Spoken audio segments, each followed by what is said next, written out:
आप कहते हो वो टेररिस्ट है, आप कहते हो वो मुसलमानों का दुश्मन है। अगर वो दुश्मन होता, दुनिया बेवकूफों से पीस का अवार्ड दे रहे हैं, और उसके लिए बड़ा सॉलिड किस्म का नॉमिनेट है ये मोदी साहब ना। और मेरी दुआएं हैं मोदी साहब, आपको ही वो अवार्ड मिलना है। पाकिस्तान की जो हुकूमत है और हमारे जो फाइनेंस मिनिस्टर साहब हैं, उन्होंने एक स्टेटमेंट जारी की है कि और ये कहा है कि पाकिस्तान को ये कहा जा रहा है कि जो लॉन्ग रेंज न्यूक्लियर मिसाइल्स हैं उनके ऊपर कंप्रोमाइज़ किया जाए या उस प्रोग्राम को अबैंडन किया जाए। अब सारी दुनिया में तो ये होता है कि जो न्यूक्लियर एसिड्स होते हैं, जो न्यूक्लियर बम होता है, वो उस मुल्क की हिफाजत करता है। ये वाहिद बम है जिसकी हम हिफाजत करते रहते हैं कि कोई उठा के ना ले जाए, कुछ चुरा के ना ले जाए, कोई उसका फॉर्मूला ना उड़ा ले, कहीं कोई हमसे छीन ना ले। पूरी दुनिया का अमन का अवार्ड मिलेगा मोदी साहब को, जिसे हम लोग टेररिस्ट भी कहते हैं, जिसे हम लोग जालिम भी कहते हैं।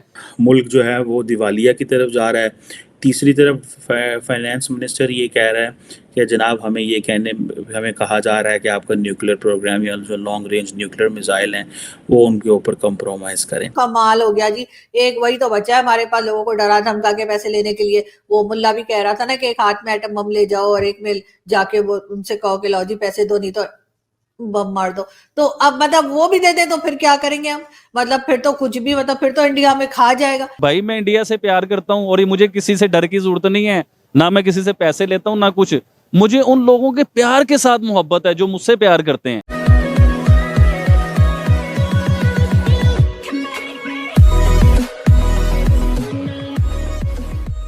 नमस्कार दोस्तों, अब यहाँ पर कई सारे मुद्दों पर बात हो रही है। जैसे प्रधानमंत्री मोदी को नोबेल प्राइज की बात यहाँ पर हो रही है, पाकिस्तान को जो मिसाइल बना रहा है उसको लिमिट करने की बात हो रही है। लेकिन यहाँ पर आज़म आज़मी जो पॉइंट पर डिस्कस कर रही है कि एक वाहिद बॉम्ब पाकिस्तान के पास ऐसा है जिसकी हिफाजत हमेशा पाकिस्तान को करनी पड़ रही है।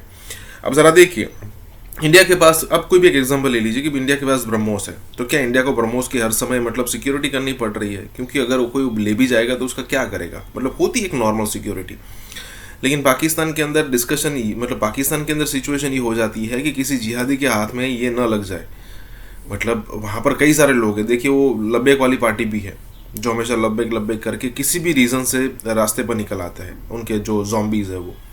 उसके अलावा एक टीटीपी वाले भी है। अब चलिए मान लीजिए टीटीपी को सिर्फ दुश्मनी पाकिस्तान से है, तो पाकिस्तान के अंदर ही कई सारे आतंकवादी ग्रुप है जिनको यही लगता है कि भाई असली मायनों में जीवन तो ऊपर जाके शुरू होगा, यहाँ तो हम सिर्फ सेवा करने आए हैं, काफिरों को मारने आए हैं, लोगों को इस्लाम बढ़ाने आए हैं। तो यहाँ पर यही बात हो रही है। मतलब आज़म आज़मी यहाँ पर अच्छे खासे यहाँ पर मज़े ले रही है कि हम एक ऐसे कंट्री है जिनको हमारे जो हथियार है वो हमारी जनता से ही मतलब प्रोटेक्ट करने पड़ रहे हैं। इसी के साथ ये वीडियो शुरू करते हैं। और हाँ दोस्तों, हमें सुपर चैट या फिर थैंक्स के जरिए सपोर्ट करना ना भूलें। मैं देखिए, मैं सबसे ऑडियंस से ये बात करना चाहूंगा, पीस का मतलब क्या होता है? अमन। तो पूरी दुनिया का अमन का अवार्ड मिलेगा मोदी साहब को, जिसे हम लोग टेररिस्ट भी कहते हैं, जिसे हम लोग जालिम भी कहते हैं, जिसे हम लोग कहते हैं कि ये कातिल है, ये गुजरात के हवाले से। जी हाँ, देखिए साबित तो कुछ नहीं ना हुआ, तो कहने से तो कुछ भी हो सकता है। इधर एक और चीज मैं ऐड करना चाहता हूँ। कहने को तो फिर अगर पाकिस्तान की बात की जाए, मैं पाकिस्तानी हूँ, लेकिन बड़े अफसोस के साथ कहना पड़ता है कि पाकिस्तान को लेकर भी इंटरनेशनल लेवल पे जो इमेज है वो सबके सामने है। फिर क्या हम वो भी मान लें? देखिए ये चीजें समझने वाली हैं। पूरी दुनिया वो बेवकूफ नहीं है, वो पूरी दुनिया का एक अदारा होता है। पूरी दुनिया इकट्ठे होकर फैसला करते हैं कि नोबेल पीस अवार्ड किसे दिया जाएगा, और उसके लिए नॉमिनेट हुए हैं जी मोदी साहब, और बड़े सॉलिड किस्म के नॉमिनेट हुए हैं। तो मतलब बड़ी खुशी होती है देख के। लेकिन यार हमारे गैरतमंदों को शर्म नहीं आ रही कि हम लोग भी कुछ करें? सिर्फ ब्लेम दे सकते हो, सिर्फ ये कह सकते हो आप ऐसे हो, आप वैसे हो, आपने ये कर दिया। अब दुनिया सारी गद्दार है, दुनिया बेवकूफ है, दुनिया गद्दार है। और पाकिस्तानी ठीक है। आबिद अली तो वैसे ही गद्दार है, जो मोदी साहब की तारीफ करते हैं लोग सारे गद्दार कहते हैं। अच्छा, इधर एक और चीज है। मैं अगर लेट्स सपोज कोई तारीफ कर दूं किसी की, तो कहा यह जाता है या लोग समझ सकते हैं, लोगों का हक है कि यार व्यूअरशिप के लिए, व्यूज के लिए। आप किस चक्कर में तारीफ करते हैं मुझे ये बताओ? आप मेरे से पैसे लेते हैं या आपका कोई और सिस्टम है, या आप किसी एजेंडे पे काम कर रहे हो? अच्छा, ये बड़ी जबरदस्त बात। मैं तो करूं, मैं तारीफ करूं, किसी का ये ब्लेम करना बनता है कि भाई ये तो व्यूअरशिप के लिए, लोगों को, इंडियन ऑडियंस को खुश करने के लिए ये काम कर रहा है। आप किस लिए? इस चीज का जवाब मैं बड़े सिंपल लफ्जों में देता हूँ आपको। देखिए, मैं सबको ये मैसेज देना चाहता हूँ, ठीक है ना मेरा कोई यूट्यूब चैनल है, ना मैं यूट्यूब बहुत ज्यादा यूज करता हूँ, लेकिन अब आप हमारी टीम का हिस्सा बन गए हैं, ये आप अनाउंस करते हैं। मैं आप लोगों की टीम का हिस्सा नहीं हूँ, मैं आप लोगों को भाई समझता हूँ। और जो ऑडियंस मुझे देखते हैं ना, यकीन करें दिल की गहराइयों से इन्हें पसंद करता हूँ, इनके मैसेज सुनता हूँ, इनके मैसेज पढ़ता हूँ, बड़े शौक बड़े शौक से मैं पढ़ता हूँ इनके मैसेज। अच्छा, अब बात टॉपिक पे आते हैं हम लोग। मोदी साहब को पूरी दुनिया ने गैरतमंद करार दिया है, इसका मतलब ये गैरतमंद आदमी करार दिया है उसे। तो मैं तो बड़ी देर से कहता हूँ कि मोदी और उसका पूरा मुल्क गैरतमंद है। अब दूसरी बात ये करता हूँ कि हम लोग आज बड़ी तकलीफ से मैं ये बातें करना चाह रहा हूँ कि हम लोग, हमारी गैरत कब जागेगी, हमारे हुक्मरानों की गैरत कब जागेगी, कब ये होश के नाखून लेंगे, कब इन्हें समझ आएगी कि इस पाकिस्तान को ऊपर जाना चाहिए, ये पाकिस्तान भी तरक्की करे। कि पूरी दुनिया में जलील हो रहे हो यार आप लोग, आपको नहीं चाहिए कि आप दुनिया में कहीं जाओ लोग कहेंगे यार ये पाकिस्तानी है, ये गैरतमंद लोग हैं, गैरतमंद। एयरपोर्ट पे रोक के तलाशी ली जाए, कपड़े उतारे जाए। वही बात आ गई ना कि गैरतमंद लोग हैं, तो गैरतमंद के साथ तो ऐसा नहीं होता। अब इंडियन है, उनकी पूरी दुनिया में इज्जत पता चलता है। लेकिन खैर, इस वक्त हम बात कर रहे थे इकोनॉमी की।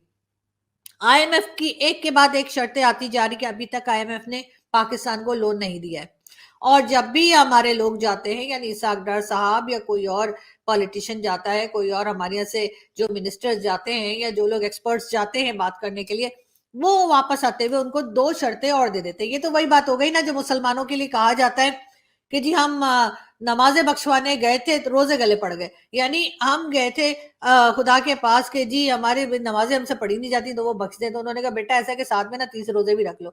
तो ये बहुत मतलब मुहावरा है, आम हमारे यहाँ बोला जाता है, कोई मुल्ला मेरे पीछे ना पड़ जाए कि जी हम नमाजें बख्शवाने गए थे तो रोजे हमारे गले पड़ गए। तो बिल्कुल ऐसा ही होता है कि जब आईएमएफ के पास जाते हैं और उससे कहते हैं कि जी आप हमें पैसे कब देंगे, पैसे कड्डो, तो वो फिर कहते हैं अच्छा जाओ फिर ये करके दिखाओ, फिर ऐसे करके दिखाओ, फिर बंदर बन के दिखाओ, फिर खोता बन के दिखाओ। तो यही होता जा रहा है। और अब आईएमएफ ने क्या कहा है, ये बात बताने से पहले मैं आपको एक वीडियो दिखाती हूँ, शायद मेरे कुछ कहे बिना ही आपको बहुत कुछ समझ में आ जाए।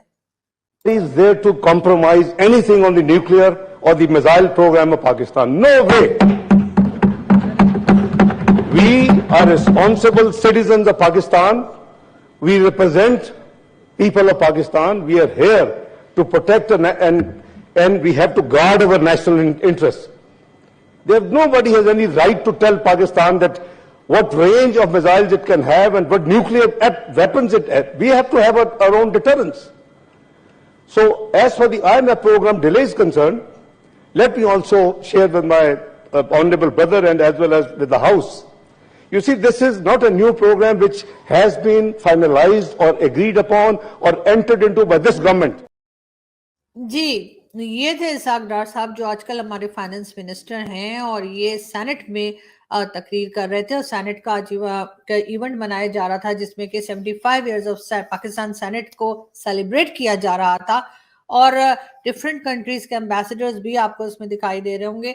और इसाक डार साहब का कहना था जी ये क्या बात हुई जी, है ना, हम कोई कंप्रोमाइज नहीं करेंगे न्यूक्लियर एसेट्स में, और ना ही हमने जो मर्जी हम वेपन बनाएंगे, जो मर्जी हम वेपन लेंगे। जी हाँ, बिल्कुल बिल्कुल बिल्कुल, आप लोग एकदम सही पहुंचे। इसका मतलब ये हुआ कि जी आईएमएफ ने ये कहा है कि जो आपका न्यूक्लियर प्रोग्राम है ना, पाव पाव के बम वाला, वही जो शेख रशीद साहब कहते थे पाव पाव के बम है वो हम मारेंगे इंडिया में तो हिंदुओं को मार देंगे, मुसलमानों को छोड़ देंगे, कुछ इस किस्म के बातें वो करते रहते हैं कभी कुछ। तो बिल्कुल जी लग यही रहा है कि आईएमएफ ने कहा है कि जो न्यूक्लियर प्रोग्राम है पाकिस्तान का उसको थोड़ा सा स्लो डाउन किया जाए। और वैसे तो स्लो डाउन क्या करे सर, मुझे तो लगता है कि पता नहीं चलता भी है कि नहीं, बहुत टाइम हो गया उसमें, मतलब तेल वेल डाले, पता नहीं बम चलते भी हैं कि नहीं। लेकिन खैर इसाक डार साहब के बकौल कि आईएमएफ ने इस किस्म की भी कंडीशंस लगा दी हैं। अब भला बताइए, हमने घास खा के, भुट्टो साहब ने कहा था हम घास खाएंगे लेकिन हम एटम बम बनाएंगे, तो बिल्कुल जी हमने खूब घास खाई और हम अभी तक घास ही खा रहे हैं, और उसके बाद एटम बम हमने बनाया। अब सारी दुनिया में तो ये होता है कि जो न्यूक्लियर एसिड्स होते हैं, जो न्यूक्लियर बम होता है, वो उस मुल्क की हिफाजत करता है। ये वाहिद बम है जिसकी हम हिफाजत करते रहते हैं कि कोई उठा के ना ले जाए, कुछ चुरा के ना ले जाए, कोई उसका फॉर्मूला ना उड़ा ले, कहीं कोई हमसे छीन ना ले, वगैरह वगैरह वगैरह।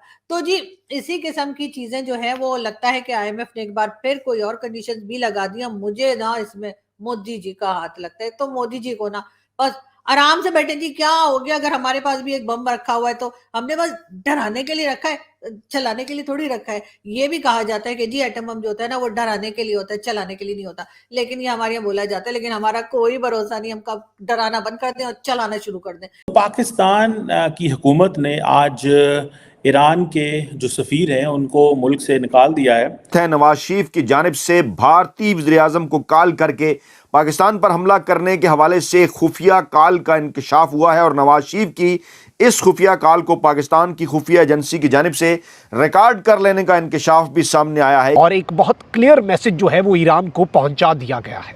इस सब के अंदर खित्ते में कशीदगी बढ़ने के इम्कानात के पेश नज़र चीन की भी स्टेटमेंट जारी हो चुकी है पाकिस्तान और ईरान दोनों के लिए। पाकिस्तान के ख़िलाफ़ ये बहरहाल प्रोपेगेंडा बड़ा चल रहा है कि पाकिस्तान के 4 नेबर्स हैं और चारों में से 3 के साथ उसकी नहीं बनती है, चाहे वो इंडिया है, चाहे वो अफ़गानिस्तान है और ईरान। उन्होंने कहा मसला पाकिस्तान में है। इंडिया के साथ भी इसका मसला है, इसका अफगानिस्तान के साथ भी मसला है, इसका ईरान के साथ भी मसला है।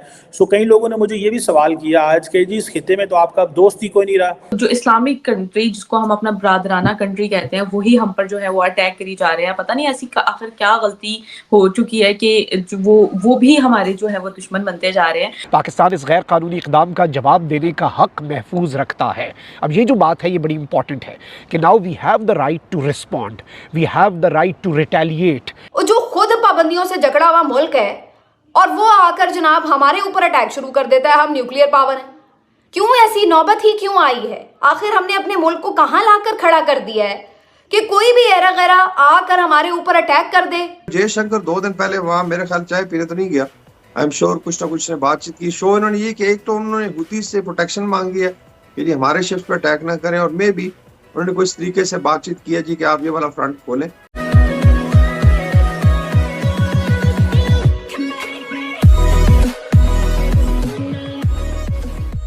नमस्कार दोस्तों, 47 में जब पाकिस्तान आज़ाद हुआ तब वो जो जियोपॉलिटिकली जो उसका एरिया था उसको ऐसा लगता था कि बस ये एकदम ऐसा एरिया है, यहाँ पर ऐसा लैंड है कि हम यहाँ पर मतलब पूरी तरीके से एक ऐसी जगह पर सिचुएटेड है कि पूरी की पूरी दुनिया यहाँ पर आएगी। और कुछ समय के लिए हुआ भी ऐसा, लेकिन आज सिचुएशन ऐसी है कि पाकिस्तान चारों तरफ से घिर चुका है इन द सेंस अगर आप देखिए कि दूसरी एक तरफ ईरान है जिसके साथ शिया सुन्नी वाला मसला चलता रहता है और दोनों मतलब मिसाइलें फेंकते रहते एक दूसरे के ऊपर। अगर आप दूसरी चीज़ देखो, अफगानिस्तान के लोग या फिर कहे कि तालिबान, उनके वहाँ तो इतनी बड़ी बॉर्डर पाकिस्तान शेयर करता है और वहाँ पर उन्होंने एक पपेट छोड़ रखा है, मतलब तालिबानों ने एक TTP करके पपेट छोड़ रखा है जिसको तहरीक तालिबान पाकिस्तान भी कहते हैं। अब वो आए दिन पाकिस्तान के अंदर बम धमाके करता है। दूसरी सबसे बड़ी बॉर्डर इंडिया के साथ भी है। अब पाकिस्तान चाइना के साथ बॉर्डर है लेकिन वो एकदम छोटी है, इतनी कोई बड़ी बॉर्डर है नहीं। और मान लीजिए कि POK हम ले लेते हैं तो वो बॉर्डर भी चली जाएगी। कहने का मतलब ये है यहाँ पर कि भाई पाकिस्तान जो है वो सिचुएशन ऐसी है कि उसके आसपास के जितने भी कंट्रीज है वो दुश्मन बने हुए हैं। अब ज़रा सोचिए, आसपास की कंट्री के साथ आपको अच्छा कई बार अच्छे रिलेशन होते हैं, कई बार इतने अच्छे नहीं होते, लेकिन दुश्मन नहीं बन जाते। अब देखिए इंडिया का चाइना के साथ नो डाउट कॉन्फ्लिक्ट चल रहा है लेकिन बिजनेस अभी भी चल रहा है। उसके अलावा अगर जितने भी कंट्रीज़ है वो देखिए आप तो उनके साथ अच्छे रिलेशन है, वैसा पाकिस्तान के साथ नहीं है। इसी के साथ ये वीडियो शुरू करते हैं। और हाँ दोस्तों, हमें सुपर चैट या फिर थैंक्स के जरिए सपोर्ट करना ना भूलें। पाकिस्तान की हुकूमत ने आज ईरान के जो सफ़ीर हैं उनको मुल्क से निकाल दिया है। इत्तेफाक से वो पहले ही मुल्क से बाहर थे, वो अपने वतन वापस तेहरान में थे। शायद इसकी में एक वजह ये भी हो सकती है कि ईरान की हुकूमत ने उनको बुला लिया हो वापस, ये जानते हुए कि वो ऐसी कोई कार्रवाई करना चाहते हैं। तो अगर फुल एम्बेसडर मुल्क में मौजूद हो तो उसको ज़ाहिर बात है फिर हुकूमत बुलाती भी है, निकालती भी है अगर, तो एक इंसल्ट होती है ऐसे। तो वो शायद ये फोर्स ही कर रहे थे कि पाकिस्तान जो है ये कर सकता है, तो उन्होंने पहले ही अपने एम्बेसडर को मुल्क से पाकिस्तान से बुला लिया हुआ था।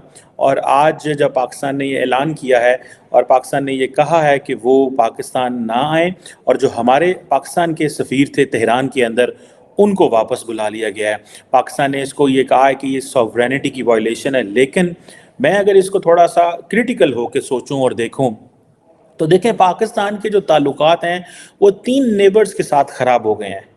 इंडिया के साथ पिछले 75 साल से ख़राब है। अफ़गानिस्तान के साथ 15 अगस्त 2021 के बाद जब से तालिबान की हुकूमत आई है हमारे मामलात कंट्रोल नहीं हो रहे। और ईरान के साथ भी हमारे मामलात जो हैं वो ख़राब रहे हैं और आज तो एक नई सहज पे चले गए हैं। पाकिस्तान की हुकूमत ने एक पॉलिसी इंट्रोड्यूस कराई थी जिसे कहते हैं जियो स्ट्रेटेजिक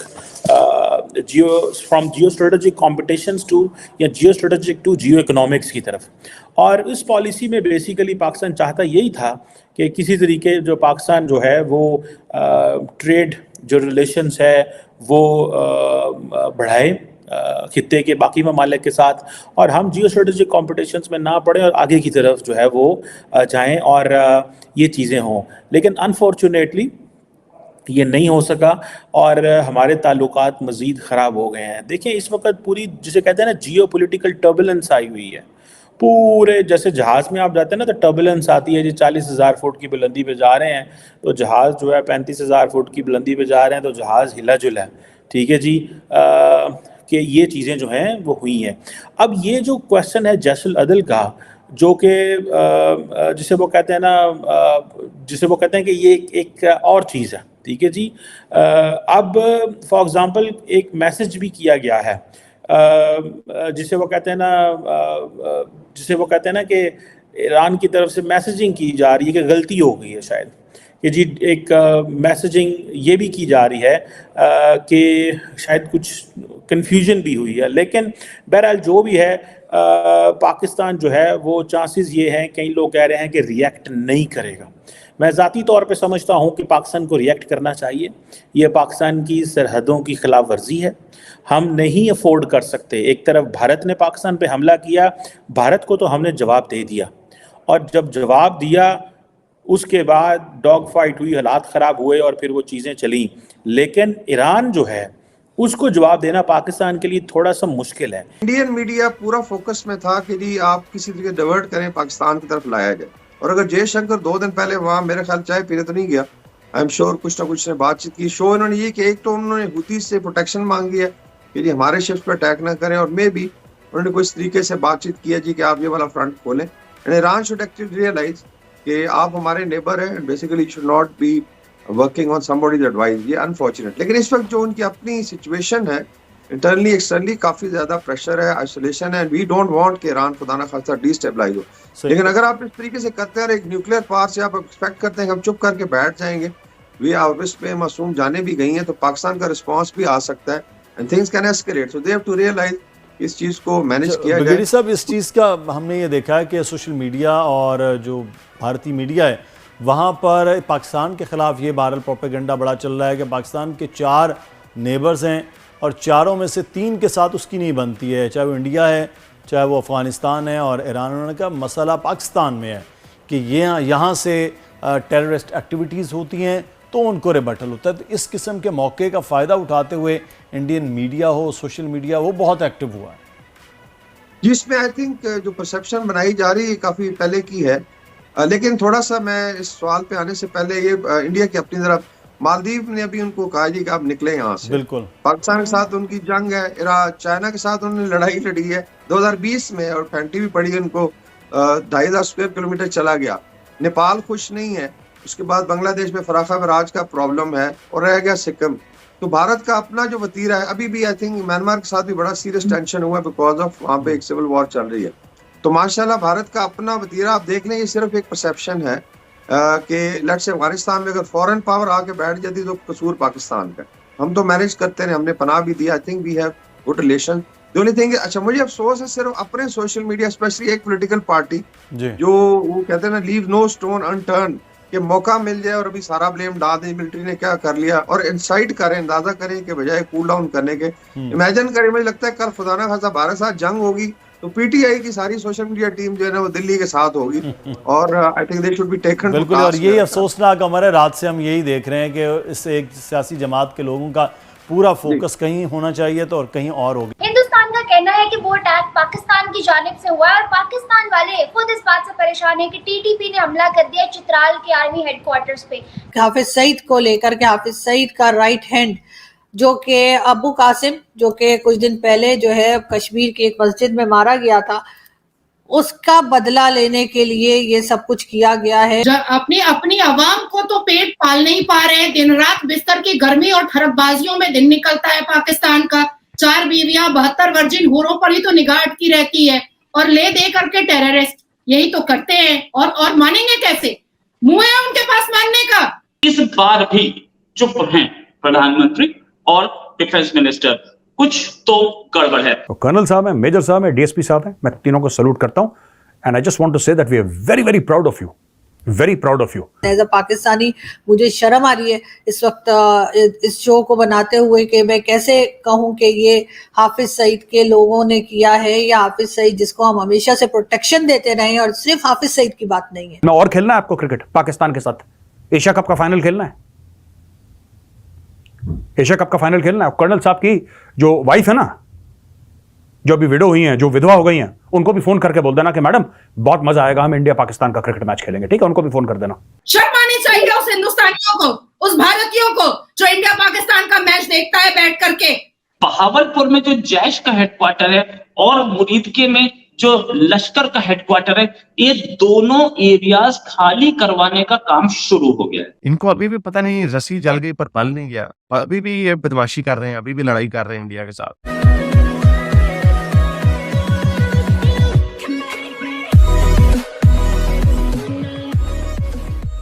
नमस्कार दोस्तों, अब कई बार यहाँ पर मतलब मेजर गौरव आर्या एक सिंपल चीज़ बता रहे हैं कि भाई कई बार इंडिया की जो जनता है ना, उनको इतना पता नहीं होता कि भाई इंडियन जो आर्मी है ना, वो कश्मीर के अंदर कितने कितने सेक्रीफाइस करती है, किस किस लेवल का यहाँ पर सिचुएशन होती है, उनको पता नहीं चलता। और आए दिन वो बोलते रहते हैं कि भाई नहीं, रिलेशन अच्छे होने चाहिए, आर्ट की कोई बॉर्डर नहीं होती, ये नहीं होता, वो नहीं होता, उस टाइप की चीज़ वो बोलते रहते हैं। लेकिन उनको कौन समझाए कि भाई ज़रा बॉर्डर पर जाकर देखिए, मतलब अब तो पहले से ज़्यादा कैजुअलिटी बहुत कम हो गई है, बहुत कम। पहले तो हर दिन कोई ना कोई न्यूज़ आती रहती थी, लेकिन अब सिचुएशन एकदम विपरीत हो गई। लेकिन फिर भी अब महीने 2 महीने में एक आध न्यूज़ आ जाती है कि 2-4 जवान हमारे शहीद हो जाते हैं। और आतंकवादियों को भी अपना एक अपनी जो प्रेजेंस है वो साबित करने के लिए कोई ना कोई हमला करना पड़ता है। तो यहाँ पर मेजर गौरव आ रहा है कि बहुत ही सिंपल कहना है कि अब भी खेलनी क्रिकेट आपको। ये जो हमारे लेफ्ट लिबरल्स है वो हमेशा कहते रहते हैं कि भाई नहीं, मूवीज़ में नॉर्मल सी होनी चाहिए, इसमें नॉर्मल सी होनी चाहिए। इसी के साथ ये वीडियो शुरू करते हैं। और हाँ दोस्तों, हमें सुपर चैट या फिर थैंक्स के जरिए सपोर्ट करना ना भूलें। आपको पता है असल में हुआ क्या था? ये 8 घंटे रात को ये लोग पैदल चले हैं दोस्तों, 8 घंटे रात को सरप्राइज मेंटेन करने के लिए। आप जानते हैं, एक कमान अधिकारी खुद यूनिट का लीड कर रहा है ऑपरेशन फ्रंट से, 8 घंटे चले। वर्टिकल ऐसी क्लाइम थी क्लिफ की, इन्होंने वर्टिकली क्लाइम करा वहां पे जाके। अब देखिए ना, लोग कई हैं जो कहने वाले लोग हैं कि साहब ऐसा कर देते, सोशल मीडिया में चल रहा, क्या ऐसा नहीं कर सकते थे, क्या ऐसा नहीं कर। ये दिल्ली बंबई में बैठ के, चेन्नई में बैठ के, आपके जयपुर में बैठ के, चंडीगढ़ में बैठ के, और दुनिया भर के हिंदुस्तान के जितने भी है ना, लखनऊ में बैठ के, हर जगह बैठ के ज्ञान देना बहुत आसान होता है। ऐसा है भाई, कॉल ऑफ ड्यूटी खेलना एक अलग चीज है, वीडियो गेम, और फौज में राइफल लेके एक्चुअल ऑपरेशन करना जमीन आसमान का फर्क है। और ये जो फौजी काम है ना, ये ऐसा जुआ है जिसमें बाजी अपने जान की लगती है। आप कितना भी प्लान कर लीजिए, जब चीजें गड़बड़ होनी शुरू होती हैं तो फिर रुकने का नाम नहीं लेती। फौज की यही एक सच्चाई है, मैं आपको बता रहा हूं, बीइंग अ फौजी माई सेल्फ, मैं आपको बता रहा हूं। आप कितना भी प्लान कर लीजिए, when things have to go south they will go south. और यहां पे यही हुआ, फायर फाइट हुई, 3 हमारे भाई वीरगति को प्राप्त हो गए। लेकिन आपने ऐसा कौन सी फौज में सुना है कि सबसे पहले छाती पे जो गोली लगती है ऑफिसर की लगती है? कारगिल। कैप्टन सौरभ कालिया का नाम सुना है? जाट रेजिमेंट। सबसे पहले अपने जवानों के साथ कैप्टन सौरभ कालिया को पाकिस्तानी पकड़ के वहां पे टॉर्चर करा 21-22 दिन उनकी बॉडी का एक एक अंग काट दिया था, थैले में उनकी लाशें भेजी थी वापस। राइट। कैप्टन विक्रम बत्रा का आपने नाम सुना है? बिल्कुल। कैप्टन मनोज पांडे, मेजर पद्मपानी आचार्य, कौन थे? अफसर थे। तो अफसर और जवान इंडियन आर्मी में साथ लड़ते हैं, and officers lead from the front. दोस्तों, मैं आपको एक और बात बताता चलूं, इंडियन आर्मी एक अकेली आर्मी है जहां पे ऑफिसर कभी ये जवानों से नहीं कहता अटैक, हमला करो, अटैक, ये हुक्म नहीं देता। And officer always says follow me, मेरे पीछे आओ, मैं आगे चलूंगा। अगर सामने बारूदी सुरंग है तो मैं उसके ऊपर सबसे पहले पैर रखूंगा। अगर मैंने दरवाजे पर लात मारी और दरवाजे के अंदर गया जिसके अंदर आतंकवादी है, पहली गोली मैं खाऊंगा। पूरी हमदर्दी और पूरी तरह से सारी दुआएं जो हैं वो मेरी इन लोगों के साथ और इनकी फैमिली के साथ है। एज अ पाकिस्तानी मुझे शर्म आ रही है इस वक्त इस शो को बनाते हुए कि मैं कैसे कहूं कि ये हाफिज सईद के लोगों ने किया है या हाफिज सईद जिसको हम हमेशा से प्रोटेक्शन देते रहे हैं, और सिर्फ हाफिज सईद की बात नहीं है, बात आ जाती है और कई दूसरे टेररिस्ट ग्रुप्स की, जो कि पाकिस्तान जो है जिन्हें फंड भी करता रहा है, जिन्हें पाकिस्तान जो है वो जिन्हें डिफेंड भी करता रहा है। और मैं कहती हूँ कि कि भाई अपनी गलतियों को मानिए, ये काम करने बंद कीजिए, अपनी गलतियों को सुधारिए। लेकिन ये ग्रुप सब इतने फैल चुके हैं कि शायद अगर ये कोशिश कर भी रहे हो तो इनसे कोई काम सही बन नहीं पा रहा हो। लेकिन बहरहाल इनको करना तो पड़ेगा, पाकिस्तान की फोर्सेस को, पाकिस्तान की एजेंसीज को, इन लोगों को कंट्रोल तो करना ही होगा, उसके बगैर कोई चारा नहीं है इनके पास। पूरी दुनिया देख रही है और इस वक्त पाकिस्तान का जिस तरह से नाम खराब हो रहा है, पाकिस्तान के लिए कई इंडियन मीडिया के लोग जो बहुत प्रोमिनेंट है, मीडिया के पर्सन हैं, मैं ये नहीं कह रही कि कोई ऐसे ही कोई जिसे कोई जानता नहीं, बहुत नुमाया किस्म के मीडिया के लोग और बहुत प्रोमिनेंट किस्म के उनके रिटायर्ड आर्मी ऑफिसर्स जो हैं वो भी इस वक्त पाकिस्तान के खिलाफ बात कर रहे हैं। और ये यहाँ तक बात हो रही है कि पाकिस्तान के साथ क्रिकेट भी नहीं खेलनी चाहिए इंडिया को। बहुत मायूसी थी, पर कहीं ना कहीं हुमायूं मुजम्मिल भट्ट ने ये साबित किया है कि हमारे भारत को ऐसे मुसलमानों की जरूरत है। कर्नल मनप्रीत सिंह ने ये साबित किया है कि हमारे भारत को ऐसे सिखों की जरूरत है। मेजर आशीष ने ये साबित किया है कि ऐसे ही वीर कभी ब्रिटिश से लड़ करके हमारे भारत को आजाद कर पाए। मैंने पहले भी 15 अगस्त में आपके साथ एक शो किया था, एक सेशन किया था। मैंने तब भी आपसे कहा था कि मेरा हीरो शाहरुख खान हो ही नहीं सकता है जो लव जिहाद करता है, मेरा हीरो आर्मी होता है। और आज हुमायूं मुजम्मिल को सल्यूट करने में एक सेकंड भी नहीं लग रहा है, मुझे एक सेकंड भी नहीं लग रहा है। हमारे भारत की माएं जो है ना, ऐसे ऐसे वीरों को अपने कोख से जन्म दी हैं, जिन्होंने ये बीड़ा उठाया है कि मेरा सपूत जब जन्म ले रहा है तो वो उनके सामने खड़ा होगा जो भारत की तरफ आंखें उठा करके देखेगा। पुलवामा करते वक्त पाकिस्तान को मजा आया था, सर्जिकल स्ट्राइक करते वक्त हमारा सीना चौड़ा हुआ था। अजमल खसब को भेजते वक्त पाकिस्तान को मजा आया था, ऑपरेशन गुड बाय करते वक्त भारत का सीना चौड़ा हुआ था। हाफिज सईद को स्ट्रैटेजी बनाते वक्त मजा आया था भारत के खिलाफ, पर ऑपरेशन स्कॉर्पियो करते वक्त अजित डोवल जी के साथ सारे भारतीयों का सीना गदगदा उठा था। मेरे भारत के प्रधानमंत्री ने आज बहुत बड़ा स्टेटमेंट दिया है। मेरे भारत के प्रधानमंत्री ने कहा है कि जय जवान और जय किसान, इसकी बातें भारत के प्रधानमंत्री जरूर सुनेगा। मेरे भारत के प्रधानमंत्री ने आज लोगों से इंटरेक्ट होकर के पब्लिक मीटिंग में कहा है कि हम अपने आर्मी की बातों को सुनेंगे और बॉर्डर की सुरक्षा के लिए जितनी भी बातें और जितने भी एडवाइस वो करेंगे हम उसको मानेंगे। भिखमंगे हालात में पाकिस्तान, बहुबेटियां ना संभालने वाला पाकिस्तान, टपक्कर वारों के नीचे से आने वाली पाकिस्तानी महिलाएं, ठरकबाज महिलाएं, जो अपने देश के, इस्लामिक देश की मुसलमान बेटियां नहीं संभाल पा रहा है, वो उजैर अहमद खान टेररिस्ट को भेजता है। ईंट का जवाब पत्थर से मिलेगा। इस चीज के लिए तैयार रहना पड़ेगा पाकिस्तान को। आज 12 सितंबर से लेकर के 13 सितंबर तक जो ऑपरेशन चला है, जिसमें डेप्यूटी सुपरिटेंडेंट हुमायूं मुजम्मिल की जान गई है, वीरगति प्राप्त हुई है। उन्होंने कफन को महत्व नहीं दे करके उनके पेरेंट्स ने, उनके वालिदैन ने तिरंगे झंडे को महत्व दिया है। इससे यह साबित होना चाहिए कि हिंदुस्तान में बैठे वो मुसलमान अपनी अपनी खैरियत मना ले, जो पाकिस्तानियों को खुश करते हैं यहाँ का खा करके। इंडिया कह रहा है कि 30% हिस्से पे आपने जबरदस्ती कब्जा किया हुआ है, आपकी आर्मी वहाँ क्या करे, दोनों तरफ की आर्मी निकलने तो कश्मीरियों को वोट का हिस्सा हक दो। पाकिस्तान सिटीजनशिप ऑफर कर रहा है, जिस तरह आप दुनिया के बहुत सारे कंट्रीज में देखते हैं कि वहाँ पे आप इन्वेस्टमेंट करते हो और आपको वहाँ की सिटीजनशिप मिल जाती है। जब तक के पीओके के लोग खुद नहीं बोलते या आजाद कश्मीर के लोग खुद नहीं बोलते कि यार हमें ले जाओ, हमें जुड़ना है। अगर हमारी पाकिस्तान की आर्मी वहाँ मौजूद ना हो तो इंडिया वाले जो है हमारे इज्जतों के साथ, हमारी पाकिस्तान की माओ बहनों के साथ जो है उनकी इज्जतों के साथ वो खेलेंगे। फिर यार कौन पागल का बच्चा होगा जिनको आप ये ऑफर करेंगे कि यार वो पाकिस्तान की सिटीजनशिप ले ले। फौज दोबारा बिजनेस में आ रही है और बड़ी अपेक्स कमेटी की मीटिंग हो रही है, हम फॉरेन इन्वेस्टर को लेके आएंगे, इस तरह करेंगे, उस तरह करेंगे। सीन ये है कि लोग कह रहे हैं कि भाई किसी तरीके से निकलो, भाई किसी भी तरीके से निकलो। इसीलिए ये वाली ऑफरें करना, यकीन करें मुझे एक बोंडा मजाक लगा। तो ये एक बहुत इंपॉर्टेंट चीज है जिसकी वजह से इतना टाइम लग रहा है, जो मोदी जी अभी तक नहीं कर रहा है।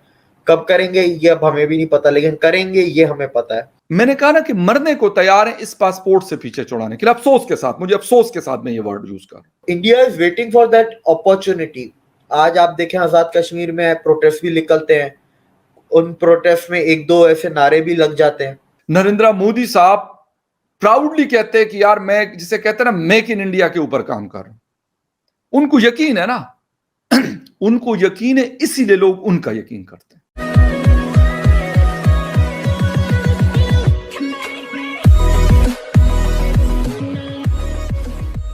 नमस्कार दोस्तों। अब यूजुअली यूएस में क्या होता है कि अगर आपको नॉर्मली सिटीजनशिप लेनी है, वहाँ का नागरिक बनना है, तो आपको बहुत बड़ी कतार में लगना पड़ेगा और वो कतार 100 साल भी ले सकती है। मतलब ऑब्वियसली ह्यूमन बीइंग का उतना तो जीवन शायद ही होगा। लेकिन अगर मान लीजिए कि आप ये यूएस के अंदर ऐसा एक अनाउंसमेंट करते हैं कि मैं 1 मिलियन 2 मिलियन इतने मिलियन का इन्वेस्टमेंट करना चाहता हूँ, तो आपको सिटीजनशिप जो है वो तुरंत मिल जाएगी वहाँ पर।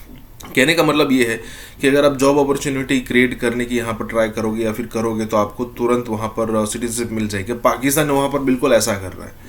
पाकिस्तान की तरफ से बीच में एक अनाउंसमेंट आई थी कि भाई जो पाकिस्तान के अंदर इन्वेस्टमेंट करेगा उसको पाकिस्तान की सिटीजनशिप दी जाएगी। अब मतलब ये बात ऐसे हो गई कि पाकिस्तान की सिटीजनशिप लेने के लिए लोग तत्पर है, लोग मर रहे हैं कि भाई कैसे भी करके हमें पाकिस्तान की नागरिकता मिल जाए, जिससे हम पाकिस्तान जैसे समृद्ध कंट्री में, समृद्ध मुल्क में रह सके।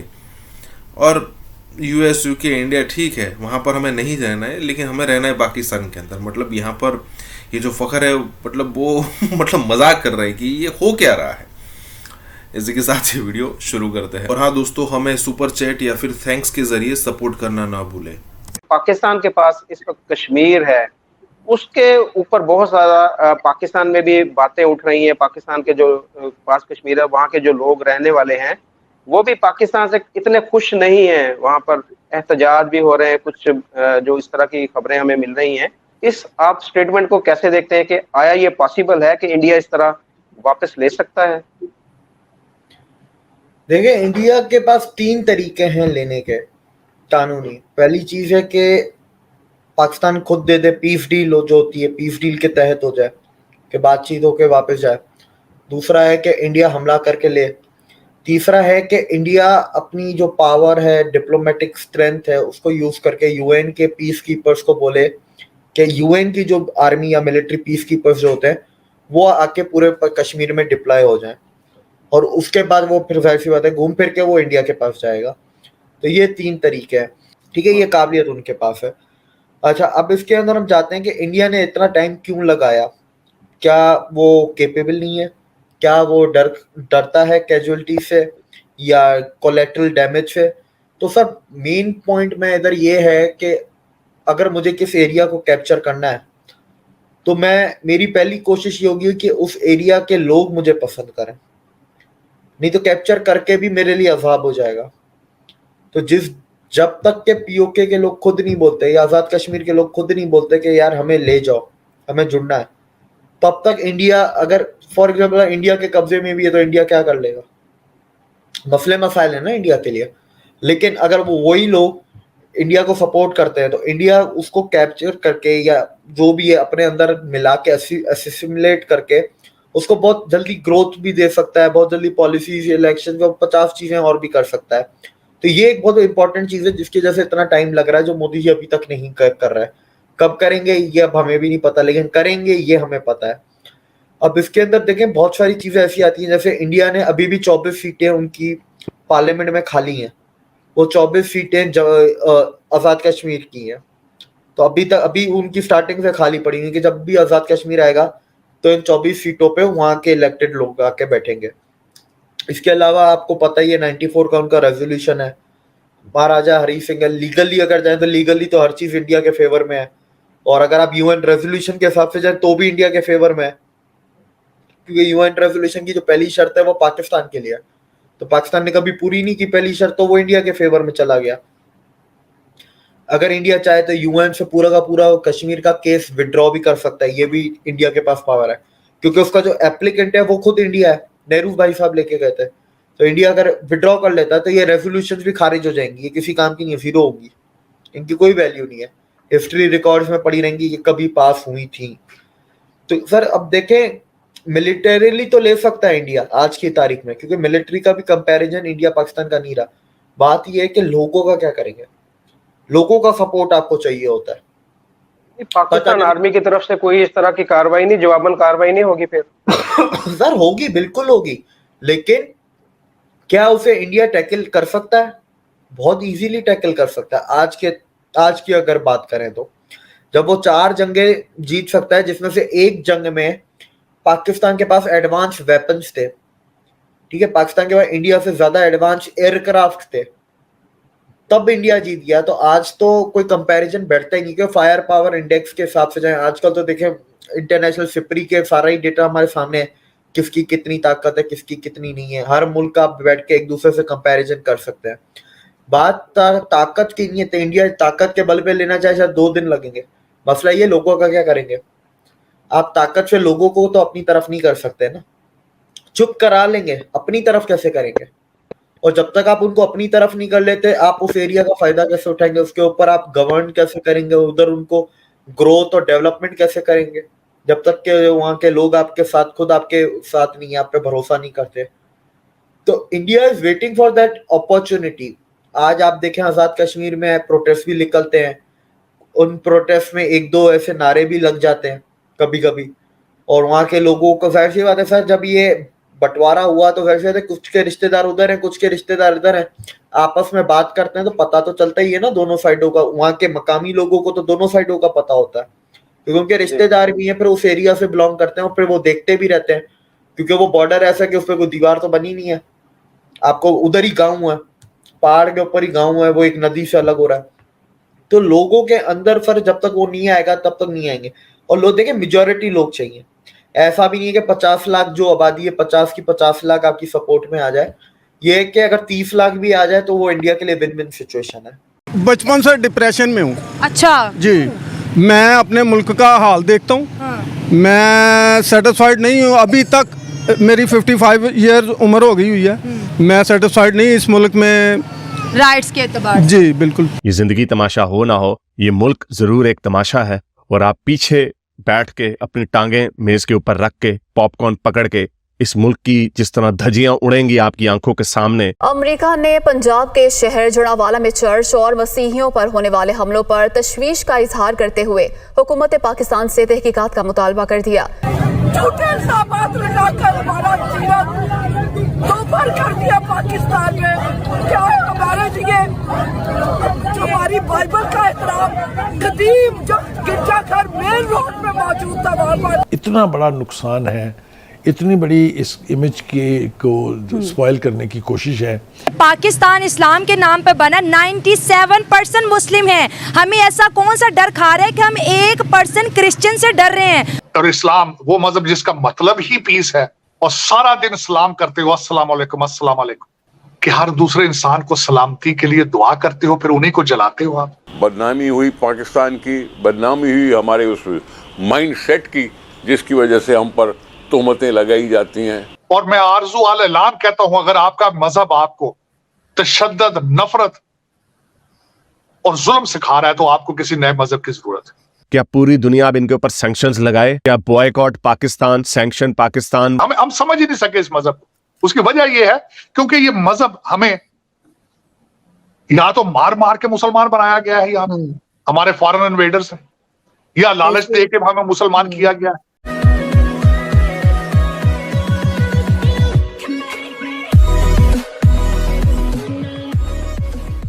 नमस्कार दोस्तों, अब ये बात कोई ढकी छुपी है नहीं कि पाकिस्तान में जितनी माइनॉरिटीज़ है 3% के आसपास माइनॉरिटीज़ है, जिसमें क्रिश्चियन आते हैं, हिंदू आते हैं, सिख आते हैं, अगर और भी कोई है तो वो आते हैं 3%। लेकिन पता नहीं ये 3% भी कितने क्यों हावी हो जाते हैं कि कई बार पाकिस्तान के अंदर ये कहा जाता है कि इस्लाम खतरे में है, मतलब लोग वहाँ पर अटैक करना शुरू कर देते हैं। अब पिछले दिनों आपने देखा होगा कि एक चर्च पर हमला हुआ था, पिछले दिनों मंदिर को भी तोड़ दिया। मंदिर पर तो आए दिन होता रहता है, लेकिन इंटरनेशनली वो उतना मतलब हो हल्ला नहीं होता, लेकिन कोई चर्च टूटता है तो डेफिनेटली हो हल्ला होता है। पिछले दिनों अगर हम 6 महीने का देखें तो 3 से 4 मंदिर वहाँ पर टूट चुके हैं।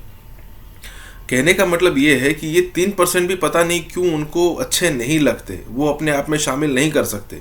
जबकि इंडिया के अंदर देखो तो 17 से 18% माइनॉरिटी है सब मिलाकर, और फिर भी इंडिया ने सबको कंज्यूम कर लिया है, सबको उस तरीके से यहाँ पर मतलब रखा जा रहा है। और कई बार तो ऐसा होता है कि जो राइट्स मेजोरिटी को नहीं मिलते इंडिया के अंदर, उससे ज़्यादा जो राइट्स है वो माइनॉरिटी को दिए जाते हैं। और पाकिस्तान में तो छोड़िए, अपने ग्लास से पानी भी नहीं पीने देते। इसी के साथ ये वीडियो शुरू करते हैं। और हाँ दोस्तों, हमें सुपर चैट या फिर थैंक्स के जरिए सपोर्ट करना ना भूलें। दूसरी बात आपने की है गिरजा जो चर्च जला दिया जी सर, 5 जलाए, 1 2 नहीं 5। आरजू, आपने शायद इस्लामिक लॉ को इतनी डिटेल से नहीं पढ़ा होगा जितना मैंने खुद पढ़ा है। क्या ये इस्लाम है? इस्लाम इजाजत देता है? आप, मैंने एक ट्वीट की थी कि अगर इस्लामिक जो आपकी फौज है, army in the state of war है, तो किसी इबादत गाह को जलाने का हक फिर भी नहीं है आपके पास, उसको नुकसान पहुंचाने का। और इस्लाम वो मजहब जिसका मतलब ही पीस है, अमन है, और सारा दिन सलाम करते हो अस्सलाम वालेकुम अस्सलाम वालेकुम। और जालिमों, उसका मतलब ही समझ लो यार कि हर दूसरे इंसान को सलामती के लिए दुआ करते हो, फिर उन्हीं को जलाते हो आप। और मैं आरजू अल ऐलान कहता हूं, अगर आपका मजहब आपको तशद्दुद, नफरत और जुल्म सिखा रहा है तो आपको किसी नए मजहब की जरूरत है। दुनिया में कोई मजहब जो है, कोई मजहब, इट इज नॉट पॉसिबल कि वो आपको हेटरेड टीच करे, नफरत सिखाए, जुल्म सिखाए, पॉसिबल ही नहीं। ये फंडामेंटल, मैंने बड़ी किताबें पढ़ रखी हैं मजहबों के ऊपर, हर मजहब के फंडामेंटल्स आर द सेम। हर मजहब आपको प्यार का मैसेज देता है, अमन का मैसेज देता है। आप उसको अपने कारोबारी जरूरतों के लिए उसको चेंज करते हैं और उसमें आप इतना चले जाते हैं आगे कि आप दूसरे इंसान को जिंदा जला देते हैं। श्रीलंका का एक आपने इंसान जलाया था वजीराबाद के पास, सियालकोट के पास जी। मेरा उस दिन से अभी तक दिल खून के आंसू होता है, और आज आपने फिर वही काम किया। जब आप सिखों को मारते हैं पेशावर के अंदर, जब सिंध में आप हिंदुओं के ऊपर जुल्म करते हैं, इस्लाम इजाजत देता है आपको? ये कोई भी मजहब, इवन इन क्रिश्चियनिटी, कोई मजहब, जुदाइज्म, हिंदुइज्म, सिखिज्म, कोई भी प्रीच नहीं कर सकता आपको, आपको इन्वेस्टिगेट नहीं कर सकता, पॉसिबल। सर इन लोगों की हरकतों की वजह से अब लोग खुल्लम खुल्ला कहने लगे भारत में भी और बहुत सी जगह पे कि इस्लाम जो है वो पीस का मजहब नहीं है, इस्लाम जो है वो अमन नहीं सिखाता और दूसरे को मार देने को कहता है, किसी भी दूसरे रिलीजन को। यही अलमिया है, यही इस्लाम मुसलमानों का अलमिया है। और दुनिया का सेकंड बड़ा मजहब होके इस वक्त, और देख लें आप दुनिया में हर जगह पे हम जलीलो ख्वार हो रहे हैं, देख लें आप, देख लें इस वक्त जितने क्राइसिस में मुसलमान है, मैं कहता हूं कोई और दूसरी कौम इस क्राइसिस का शिकार नहीं हो। आप देख लें फलस्तीनियों को देख लें, सीरिया को देख लें, इराक को देख लें, लिबिया को देख लें, आप अफगानिस्तान को देख लें। 60 साल के जो 65 साल के बच्चे हैं, 15 साल की बच्चियों के साथ शादियां कर रहे हैं इस्लाम की आड़ में। दूसरा कोई इस्लामिक काम नहीं करना, 4 शादियां कर लेनी, कोई और दूसरा इस्लामिक काम नहीं करना, कहना खाना हलाल है। मुझे अमेरिका के अंदर एक बंदे ने बड़ी $1 बिलियन की बात की। आपको तो आप पाकिस्तान में बैठी हैं, आपको तो यहाँ पे हर पाकिस्तानी हर जगह सारा दिन ये प्रीचिंग करता है, हलाल चाहिए, हलाल चाहिए, हलाल रोटी, हलाल मुर्गी, हलाल गोश्त। एक बंदे ने मुझे कहा, उसने कहा हराम की कमाई से मुर्गी खरीदने से हलाल मुर्गी मिल सकती है? मेरे पास उसका जवाब नहीं। कमाई हराम की है, मुर्गी हलाल है, मुर्गी हलाल खानी है हराम की कमाई से।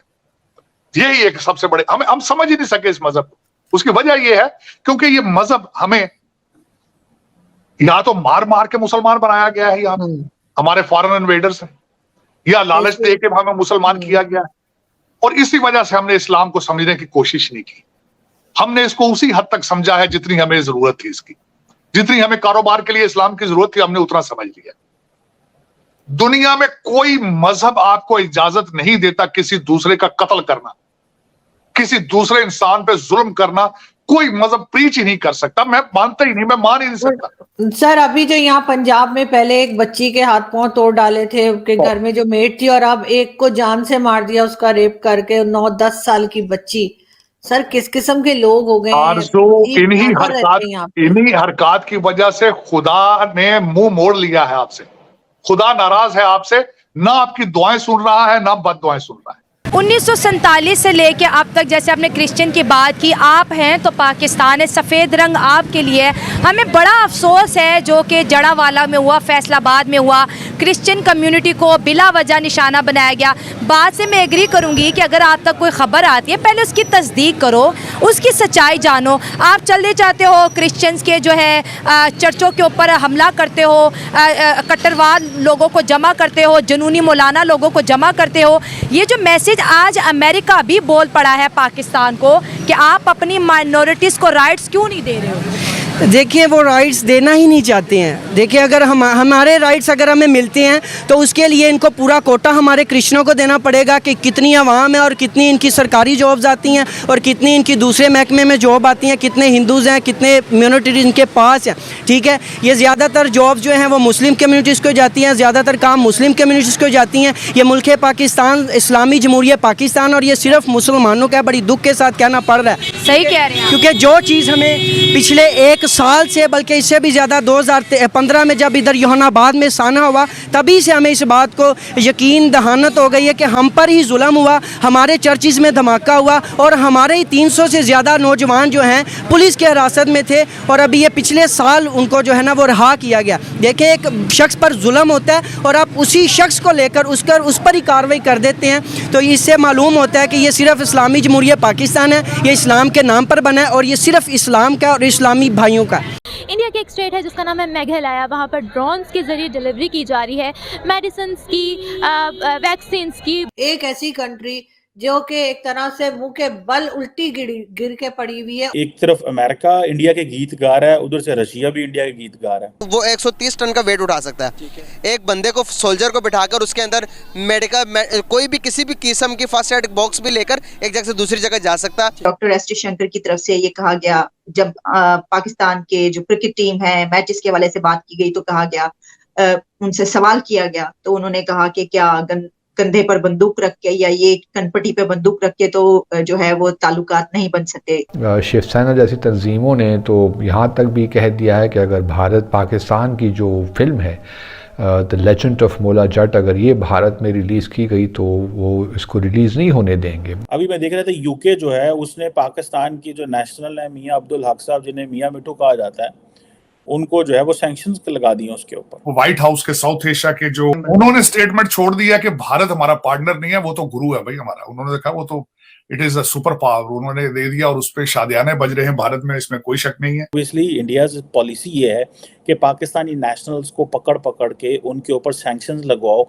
And call them as the rogue elements जो वहाँ पे हैं। दूसरी तरफ भारत बड़ी कंसिस्टेंसी के साथ अपने नैरेटिव को पाकिस्तान के खिलाफ जो है वो आगे लेकर चल रहा है, तो हम कुछ उन्हीं से सीख लें कि किस तरह हमने आगे चल रहा है। जब मैं मोदी साहब का देखता हूं कि सुप्रीम इंडिया, बिगर इंडिया, सुपर पावर इंडिया जो है वो हर एक से बात कर रहा है, हर एक से बात कर रहा है, वो किसी को नहीं छोड़ रहा। मोदी जी को मैं बल्कि इस चीज की उनको मैं क्रेडिट दूंगा कि उन्होंने नेशनलिज्म जो है, हिंदुइज्म को इतना प्रमोट किया है।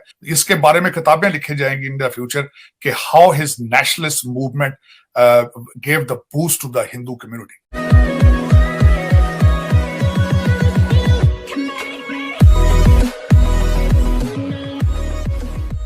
नमस्कार दोस्तों, अब इंडिया के अंदर अलग अलग चीज़ें हो रही है, अब नए नए एक्सपेरिमेंट हो रहे हैं। अब यहाँ पर बात हो रही कि भारत का एक स्टेट है मेघालय, उसमें मतलब एक ट्रायल किया गया कि भाई ड्रोन से अगर किसी को मेडिसिन पहुँचानी है या फिर ड्रोन से किसी सर्विस को प्रोवाइड करना है, मतलब ये दिन भी बहुत दूर नहीं है, ये समय भी आने वाला है कि भाई जो सारी चीज़ें जो डिलीवरी वाली है उसमें ड्रोन्स का यूज़ किया जाएगा। ठीक है, अब इंडिया में इस टाइप की न्यूज़ आती रहती है, इनोवेटिव न्यूज़ आती रहती है। और पाकिस्तान के अंदर न्यूज़ क्या आती है?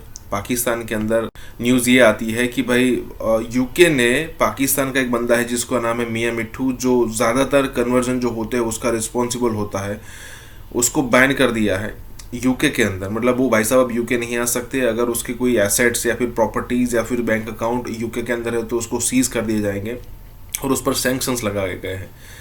मतलब इस टाइप का बंदा इंडिया में तो सर्वाइव ही नहीं कर सकता, लेकिन पाकिस्तान के अंदर फल फूल रहा है। पाकिस्तान के अंदर कोई भी प्रधानमंत्री कैंडिडेट हो, वो उस मियां मिट्ठू का चरण चुम्बन करने डेफिनेटली वहाँ पर जाएगा और जाएगा। यही हो रहा है। इसी के साथ ही वीडियो शुरू करते हैं। और हाँ दोस्तों, हमें सुपर चैट या फिर थैंक्स के जरिए सपोर्ट करना ना भूलें।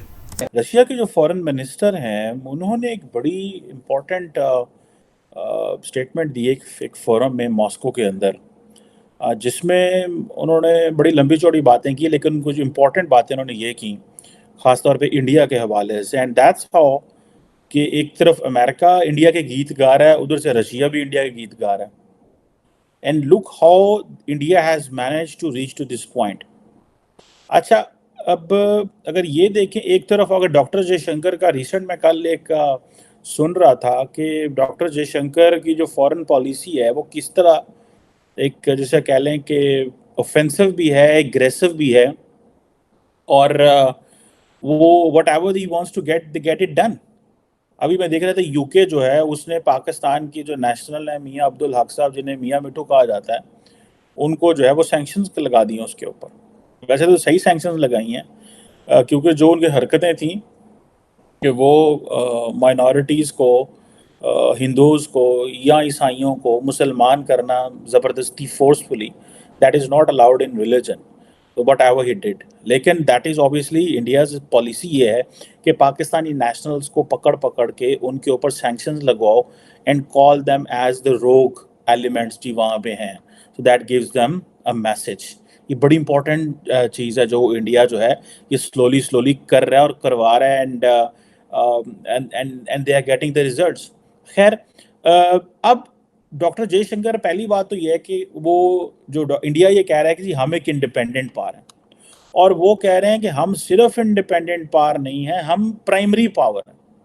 अब पाकिस्तान का प्रॉब्लम ये था कि पाकिस्तान शुरू से इंडिया को मानते ही नहीं है कि ये प्राइमरी पावर है, ना ही वो कहते हैं कि जी हम इंडिया को लैंड खित्ते में डिक्टेट करने देंगे कि वो जो करना चाहता है। वो कह रहे जी हम नहीं करना चाह रहे देंगे, क्योंकि हमने ये सारा कुछ अचीव करने की कोशिश की only through security lens, only through the security prism. और हमें समझा लगा न्यूक्लियर वेपन्स आ गए, उसके बाद मिसाइल टेक्नोलॉजी ले ली और vessel to vessel competition India के साथ करना है, और बस यही चीज़ है।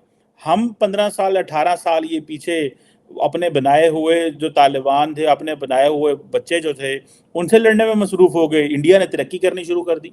भारत के वज़ीर ख़ारजा डॉक्टर जयशंकर ने 2 रोज़ पहले न्यू दिल्ली में तकरीब से ख़िताब किया और उसमें कहा कि जहाँ तक पाकिस्तान और भारत के दरमियान क्रिकेटिंग टाइज़ हैं, क्रिकेट खेलने का मामला है, वो रियासत के मफादात से ज़्यादा अहम तो नहीं है। बहुत से भारत के लोग ये कहते हैं कि जी पाकिस्तान और भारत के दरमियान क्रिकेट का जो क्रिकेटिंग टाइज़ हैं वो बहाल होने चाहिए, दोनों मुल्कों को खेलना चाहिए। लेकिन वज़ीर ख़ारजा का ये कहना था कि रियासत के मफादात से बढ़कर नहीं है, क्योंकि पाकिस्तान मुसलसल बकौल उनके दहशतगर्दी को सपोर्ट कर रहा है और क्रॉस बॉर्डर टेररिज्म कर रहा है, और जब तक ये ख़त्म नहीं होता उस वक्त तक पाकिस्तान से इस किस्म के ताल्लुकात नहीं रखे जाएंगे।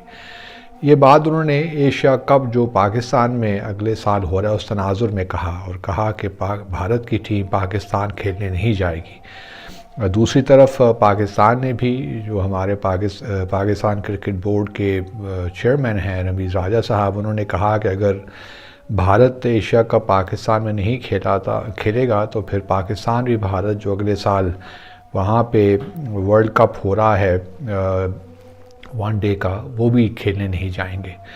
तो ये अब मामला यहाँ तक है। जहाँ तक देखिए भारत के वज़ीर ख़ारजा का ताल्लुक़ है, उन्होंने अपने पर्सपेक्टिव से तो सही बात कही है, क्योंकि वो इसी नैरेटिव को लेकर आगे चल रहे हैं, इसी नैरेटिव को बिल्ड कर रहे हैं। और हमने कहीं भी नहीं देखा जब से ख़ास तौर पे 5 अगस्त 2019 के बाद कि कहीं भी उन्होंने कोई ऐसा बयान दिया हो भारत की जानिब के से या उनकी लीडरशिप से या उनकी हुकूमत से कि कहीं भी उन्होंने इस नैरेटिव से रत्ती बराबर भी हटे हों, और वो अपना नैरेटिव प्रमोट किए जा रहे हैं और अपनी यही जो है बात किए जा रहे हैं कि पाकिस्तान दहशतगर्दी को सपोर्ट करता है, दहशतगर्दी को सपोर्ट करता है। इस वजह से पाकिस्तान से ना कोई बातचीत हो सकती है, ना हम कोई और ताल्लुकात रखने चाहते हैं। बल्कि यहाँ तक भी है कि शिवसेना जैसी तंजीमों ने तो यहाँ तक भी कह दिया है कि अगर भारत पाकिस्तान की जो फिल्म है द लेजेंड ऑफ मोला जट अगर ये भारत में रिलीज़ की गई तो वो इसको रिलीज़ नहीं होने देंगे। इसको जो है यहाँ पे उसकी स्क्रीनिंग पे बहुत सख्त उसका रद्द-ए-अमल आएगा। तो यहाँ तक मामलात हैं दोस्तों। जो मुझे भारत की सबसे बड़ी चीज जो पसंद है कि they are good in marketing, they are good in their presentation and it is working. The west is buying it. West was desperate, America was desperate to have a partnership with somebody against China, क्योंकि इन्होंने यहाँ पे mind बना। एक जो पाकिस्तान के में American थे, एम्बेसडर काकर थे उनका नाम, उन्होंने एक ऐसे लिखा था आज से 10 साल पहले, और वो उनको समझा जाता है he is next to Henry Kissinger in foreign policy. उन्होंने इनकी तवज्जो दिलाई थी कि आप ये छोटे छोटे कॉन्फ्लिक्ट से निकल के चाइना के पीछे जाएं, और then the state department bought that ऐसे एंड आइडियोलॉजी, और इसी वजह से ये छोटे छोटे कॉन्फ्लिक्ट से निकल के चाइना के पीछे जाना चाहते थे। तो उनके लिए सबसे ज्यादा सूटेबल पार्टनर बनता था इंडिया। उन्होंने लिया, इंडिया ने बहुत फायदा उठाया इकोनॉमिकली, और दूसरा वर्ल्ड स्टेज पे, यूनाइटेड नेशंस में और कई जगह पे, और उसमें वो कामयाब है उनके। और दूसरा उनका जो डायस्पोरा आता है पढ़ा लिखा होता है। और दूसरा ये कि मोदी जी को मैं बल्कि इस चीज की उनको मैं क्रेडिट दूंगा कि उन्होंने नेशनलिज्म जो है, हिंदुइज्म को इतना प्रमोट किया है कि हिंदू चाहे वॉशिंगटन डीसी में बैठा हो, चाहे न्यूयॉर्क में बैठा हो, चाहे पीएचडी डॉक्टर हो, चाहे वो गूगल का सीईओ, चाहे वो माइक्रोसॉफ्ट का सीईओ, उसके अंदर नेशनलिज्म होगा, वो हिंदुत्व की बात करेगा। वो ये उनकी प्लस चीज है। इसके बारे में किताबें लिखी जाएंगी इन द फ्यूचर कि how his nationalist movement gave the boost to the Hindu community. और ये बिल्कुल मैं इसको अप्रिशिएट करता हूँ। देखें, वो अपने मुल्क के लिए, अपने काज के लिए वो ही is successful. We need to learn from him. अगर हम अपने काज में और अपने नेशनलिज्म में फेल हैं तो this is our fault, Modi ji का फॉल्ट नहीं है।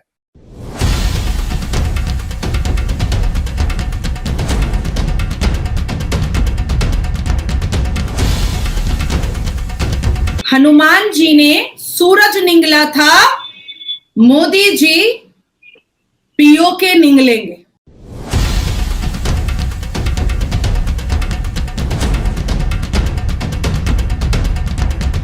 घने जंगल में पहाड़ों पे बैठे हैं तो पहाड़ पे नीचे से ऊपर चढ़ना जो है आपको पता है काफी मुश्किल होता है, लेकिन ये है कि वो ड्रोन्स के जरिए उनको देख रहे हैं और निशाने बांध के वहां पे गोले मार रहे हैं। यूएई के वाइस प्राइम मिनिस्टर हैं, उन्होंने India middle east Europe corridor का वो मैप शेयर किया गया है जो इंडियन सरकार का मैप है, जो इंडियन हुकूमत जिस मैप को कहती है।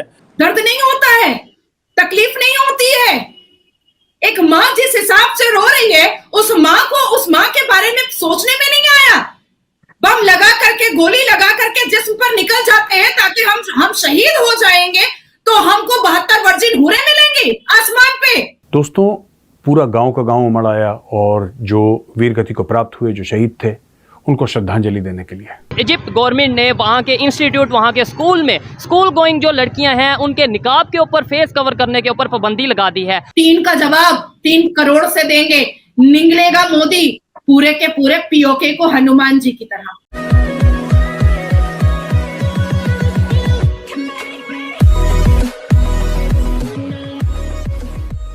नमस्कार दोस्तों, अब यहाँ पर बात हो रही है कि भाई यूएई जैसा कंट्री या फिर अब कहे कि सऊदी जैसा कंट्री आए दिनों पाकिस्तान को छेड़ता रहता है। अब पाकिस्तान को छेड़ता किस हिसाब से है कि जब कभी भी वो अपना मैप अब रिलीज़ करते हैं ना, क्योंकि अब उनके स्टेक्स जो है वो इंडिया के अंदर बढ़ चुके हैं। उनका इन्वेस्टमेंट, उनका फ्यूचर जो है वो इंडिया के साथ ही रिलेट होने वाला है। मतलब मैं यहाँ पर बात कर रहा हूँ अरब कंट्रीज़ की। तो अरब कंट्रीज़ अब पाकिस्तान का उतना मतलब सोचते नहीं है। पहले था 65 की वॉर हो, 71 की वॉर हो, कारगिल हो, इन सारी वॉर में युद्ध में जो था वो ये सारे अरब कंट्रीज जो पाकिस्तान को डेफिनेटली सपोर्ट किया करते थे। लेकिन जब से पिछले 4-5 सालों से या फिर पिछले 8-10 सालों से प्रधानमंत्री मोदी ने समझाया है कि भाई आपका फ्यूचर इंडिया के साथ हो सकता है, ऑयल कब तक चलाओगे, तो अब जो है ना वो किसी न किसी तरीके से यहाँ पर पाकिस्तान को छेड़ते रहते हैं। अब पिछले दिनों 2-3 बार ये सिचुएशन हो चुकी है कि भाई वो अपनी करेंसी नोट अगर डिक्लेयर करे, अपना कोई नक्शा डिक्लेयर करे, तो उसमें जो इंडिया का नक्शा होगा ना उसमें कश्मीर संपूर्ण होगा। मतलब वो बाकी जब कई सारे लोग हैं, कई सारे गूगल मैप की अगर आप बात करो तो इंडिया के अंदर वो ठीक दिखाता है, लेकिन किसी और जगह पर जाकर आप देखो तो पाकिस्तान के पास थोड़ा कश्मीर दिखाता है 30% के आसपास। लेकिन अब ये अरब कंट्रीज खुल के खेलने लगे हैं और इंडिया को खुल के सपोर्ट करने लगे हैं। इसी के साथ ही वीडियो शुरू करता है। और हाँ दोस्तों, हमें सुपर चैट या फिर थैंक्स के जरिए सपोर्ट करना ना भूलें। जब भी कश्मीर में जो जितने भी आतंकी हमले होते हैं, टेररिस्ट अटैक होते हैं, तो पाकिस्तान का नाम जोड़ दिया जाता है। अगर पाकिस्तान में कुछ होती है तो वो कहते हैं इंडिया की साजिश है। तो इन्हीं बातों पर आज हम बात करेंगे। सबसे पहले डॉक्टर साहब के साथ। डॉक्टर साहब, क्या कहेंगे आप कश्मीर में जो तनाव बढ़ रहा है दोनों जानिब से? ये लश्कर तैयबा का एक शैडो फ्रंट है, द रेजिस्टेंस फ्रंट। ये उनके दहशतगर्द बताए जा रहे हैं, अभी तक तो यही खबरों में आ रहा है, और ये गिनती के हैं। लेकिन चूंकि ये स्ट्रेटेजिकली ऊंची जगह पे बैठे हैं, घने जंगल में, पहाड़ों पे बैठे हैं, तो पहाड़ पे नीचे से ऊपर चढ़ना जो है आपको पता है काफी मुश्किल होता है। लेकिन ये है कि वो ड्रोन्स के जरिए उनको देख रहे हैं और निशाने बांध के वहां पे मार्टर गोले मार रहे हैं, आरबीजीज का भी इस्तेमाल कर रहे हैं। और ये देखे ना, ये कामयाब नहीं होंगे, ये मारे ही जाएंगे। और हम तो चाहते हैं कि ये अगर इन्होंने ये रास्ता अपनाया है और ये ऐसे जंग लड़ना चाहते हैं तो फिर जंग में मरने के लिए आए हैं ये, क्योंकि जीत तो ये सकते नहीं है। ये पाकिस्तान की जो वैल्यू है ना इस वक्त, वो सिर्फ एक वैल्यू है पाकिस्तान की, वो है न्यूसेंस वैल्यू। लेकिन पाकिस्तान ने जो है वो ये जो अब घुसपैठिए भेजे हैं, राजौरी में भेजे हैं और जम्मू में और यहाँ कश्मीर में जो भेजे हैं, इसकी बहुत भारी कीमत अदा करनी पड़ेगी पाकिस्तान।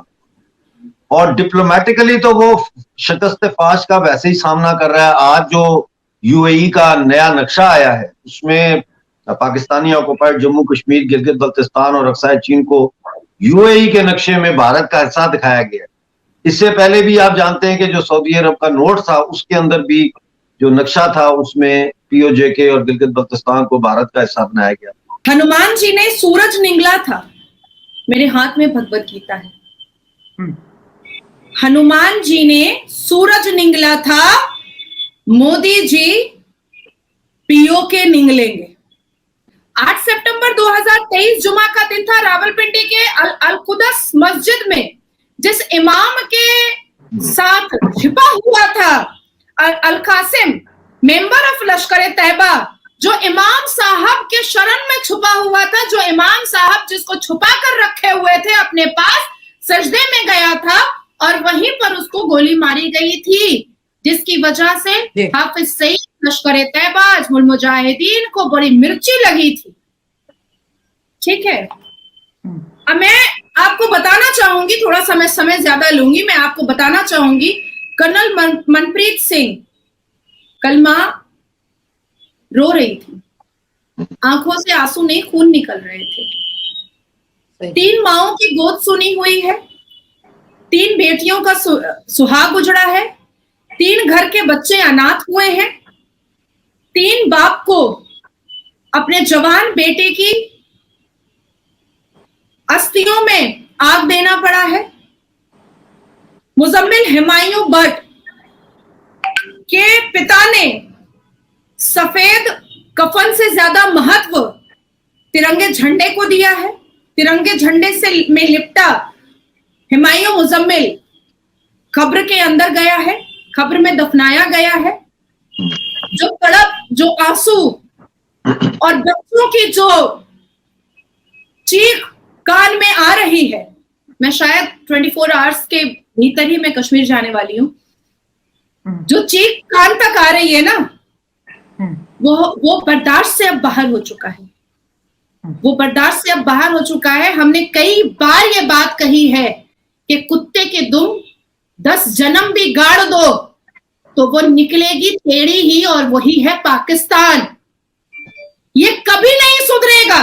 हर रोज 4 लोग अगर चैनल पर बैठ करके ये कह देते हैं कि हम भी अच्छे हो जाएंगे, हम भी कुछ अच्छा करना चाहते हैं, हम भी कुछ अचीव करना चाहते हैं, नहीं कर सकते हैं, नहीं कर सकते हैं, क्योंकि आपने अपने कुरान में होली वॉर पढ़ा है, आपने अपने कुरान में जिहाद पढ़ा है, आपको नहीं पता है कि ह्यूमैनिटी क्या होती है, आपको नहीं पता है कि इंसानियत क्या होती है।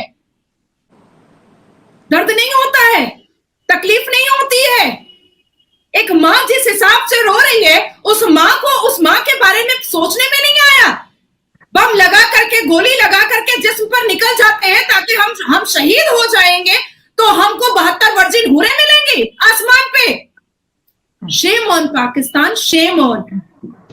आज भीख का कटोरा हाथ में है और आपके हुक्मरानों को कोई परेशानी नहीं है कि आप खा नहीं पा रहे हैं, आप पी नहीं पा रहे हैं, आपको नौकरियां नहीं मिल रही है, आप टूटे चप्पल पहनकर घूम रहे हैं, आप कलेजा पीट करके भूख की तड़प से रो रहे हैं। कोई फर्क नहीं पड़ रहा है। फर्क सिर्फ इतना पड़ रहा है कि G20 के समिट हिंदुस्तान में इतनी कामयाब हुई।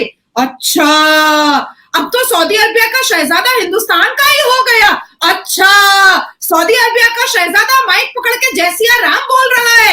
अच्छा, ऋषि सोनक ने तो इतिहास ही बदल डाला कि ताजमहल में फोटो ना खिंचा करके अक्षरधाम मंदिर को बना डाला कि हाँ भाई यहाँ मेमोरी बनाओ। बुरा लग गया, बुरा लगा। ईंट का जवाब पत्थर से देंगे, टीन का जवाब 3 करोड़ से देंगे।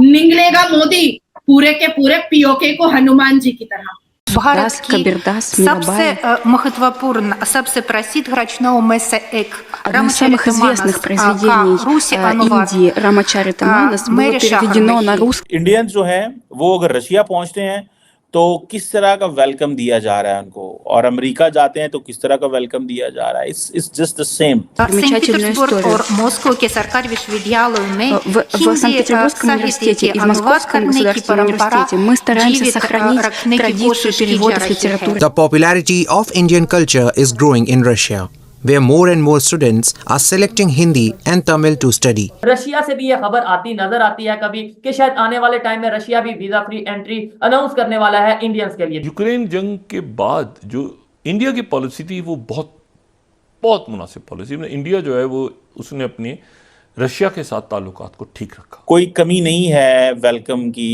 ये वो 50-70 साल की वो जो पॉलिसी है जो इंडिया ने कॉन्टिन्यूसली अडॉप्ट की है, इंडियन पार्लियामेंट ने, इंडियन अवाम ने, इंडियन लोगों ने। जयशंकर को मैं यहाँ पर 110% जो है वो पॉइंट्स दूंगी इस चीज़ के कि that he is the best foreign minister, और वो इंडिया के बारे में बहुत ही डीपली और बहुत ही बारीकी से वो सोचते हैं। Сцена великолепной природы на этой земле, там, где чарующие Гималаи простерты и где течет Ганга.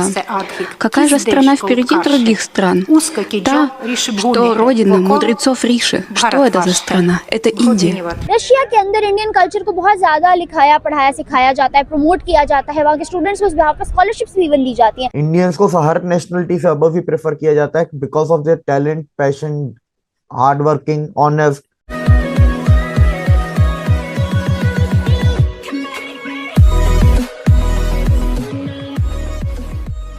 नमस्कार दोस्तों। अब अमेरिका और रशिया के बीच में सबसे बड़ा बेनिफिशियरी इंडिया रहा, ये हम सबको पता है कि दोनों के युद्ध जो मतलब रशिया और यूक्रेन वाला युद्ध हुआ उसमें हमने पूरी दुनिया ने इंपोर्ट करना बंद कर दिया ऑयल रशिया से, तो इंडिया ने परचेज करना शुरू किया। हमने अच्छा खासा डिस्काउंट भी हमें यहाँ पर मिला, ये सारी चीज़ें हुई।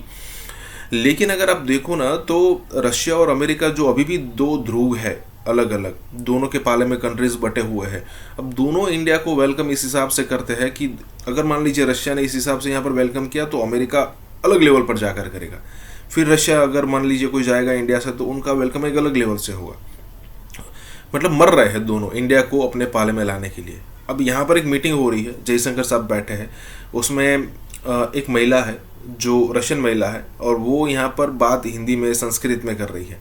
और यहाँ पर यह भी बात हो रही है कि रशिया के अंदर इंडियन कल्चर जो है उस हिसाब से बढ़ रहा है कि वहाँ के लोग हिंदी, संस्कृत, तमिल सीखने के लिए मतलब बाकायदा ट्यूशन रख रहे हैं, क्लासेस रख रहे हैं। अब यही तो होता है कि भाई आप 2 तरीके से इन्वेट कर सकते हो, तलवार के दम पर और कल्चरली अगर आप करोगे तो उसकी जो इम्पैक्ट होगी वो हज़ारों सालों तक रहेगी। लेकिन अगर तलवार के दम पर गया तो वो 2, 4, 10, 15 साल बस मैक्स। इसी के साथ ही वीडियो शुरू करते हैं। और हाँ दोस्तों, हमें सुपर चैट या फिर थैंक्स के जरिए सपोर्ट करना ना भूलें। भारत का जो बच्चा है वो रशिया को पसंद करता है, बिकॉज जब इंडिया के पास उस वक्त माजी में मिलिट्री हार्डवेयर चाहिए था, this is what prime minister Modi ने ये कहा, जब उनको सारा कुछ चाहिए था तो कोई उनकी मदद नहीं कर रहा था, रशियंस उनकी मदद करना चाह रहे हैं। अमेरिकन इंडियंस जो है वो रशियन को नहीं छोड़ेंगे, अमेरिका जितना मर्जी जोर लगा ले। एक ग्रुप है इस वक्त वेस्ट के अंदर, वो बार बार एक ही चीज़ कह रहा है कि आप गलत इन्वेस्टमेंट कर रहे हैं इंडिया के ऊपर। एक ग्रुप बार बार वेस्ट में ये कह रहा है, लेकिन अमेरिका की इतनी मजबूरी है, अमेरिका की इतनी ज़रूरतें हैं कि अमेरिका के पास चॉइस ही कोई नहीं है। इंडिया पैसे भी देता है, असला भी खरीद सकता है, इंडिया अपना वो असर व असूख भी खित्ते में रखता है, उसको वो एक ऐसी मार्केट भी है जिसको इग्नोर नहीं। देखें ना, $200 अरब, $191 बिलियन की बायलैटरल ट्रेड है इंडिया और अमेरिका की, ठीक है। तो अमेरिकन क्यों चाहेंगे कि हम एक ट्रेड पार्टनर भी खोएं, हम एक ऐसा मुल्क जो डिफेंस इक्विपमेंट खरीदना चाहता है उसको भी, ठीक है। इंडियंस कहते हैं ठीक है, हम F-35 नहीं लेते, हम राफेल ले लेते हैं, ठीक है। ये चीज़ें जो है वो हमारे सामने मौजूद हैं, ये चीज़ें हमें नज़र आ रही हैं।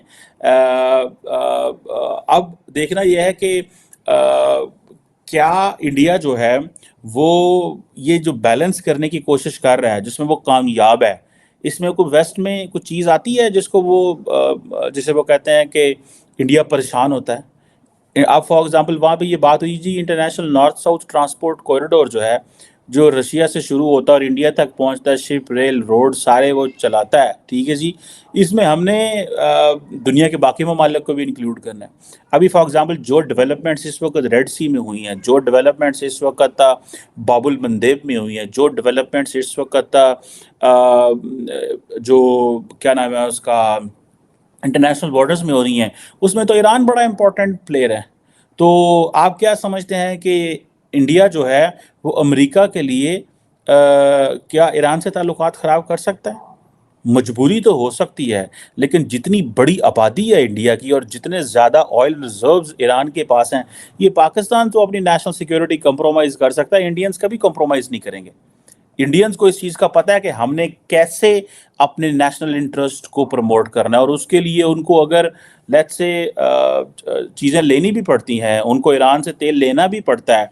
और ये जो international North South Transport corridor है, जिसको कामयाब करने के लिए जो रशिया, ईरान और ये सारा ब्लैक सी से होता हुआ इंडिया पहुंचेगा, उसमें ये सारा कुछ करना भी पड़ेगा, तो दे कैन डू इट, ठीक है जी। अब वो कहते हैं जी कि हमारी स्ट्रेटेजिक कन्वर्जेंस है, हमारे जियोपॉलिटिकल इंटरेस्ट एक हैं। क्वेश्चन ये पैदा होता है कि, और वेस्ट में आपको पता है ये भी डिबेट चल रही है कि इंडिया के साथ हमारे जो ताल्लुक है, they are on the interest based, they are not on the values based.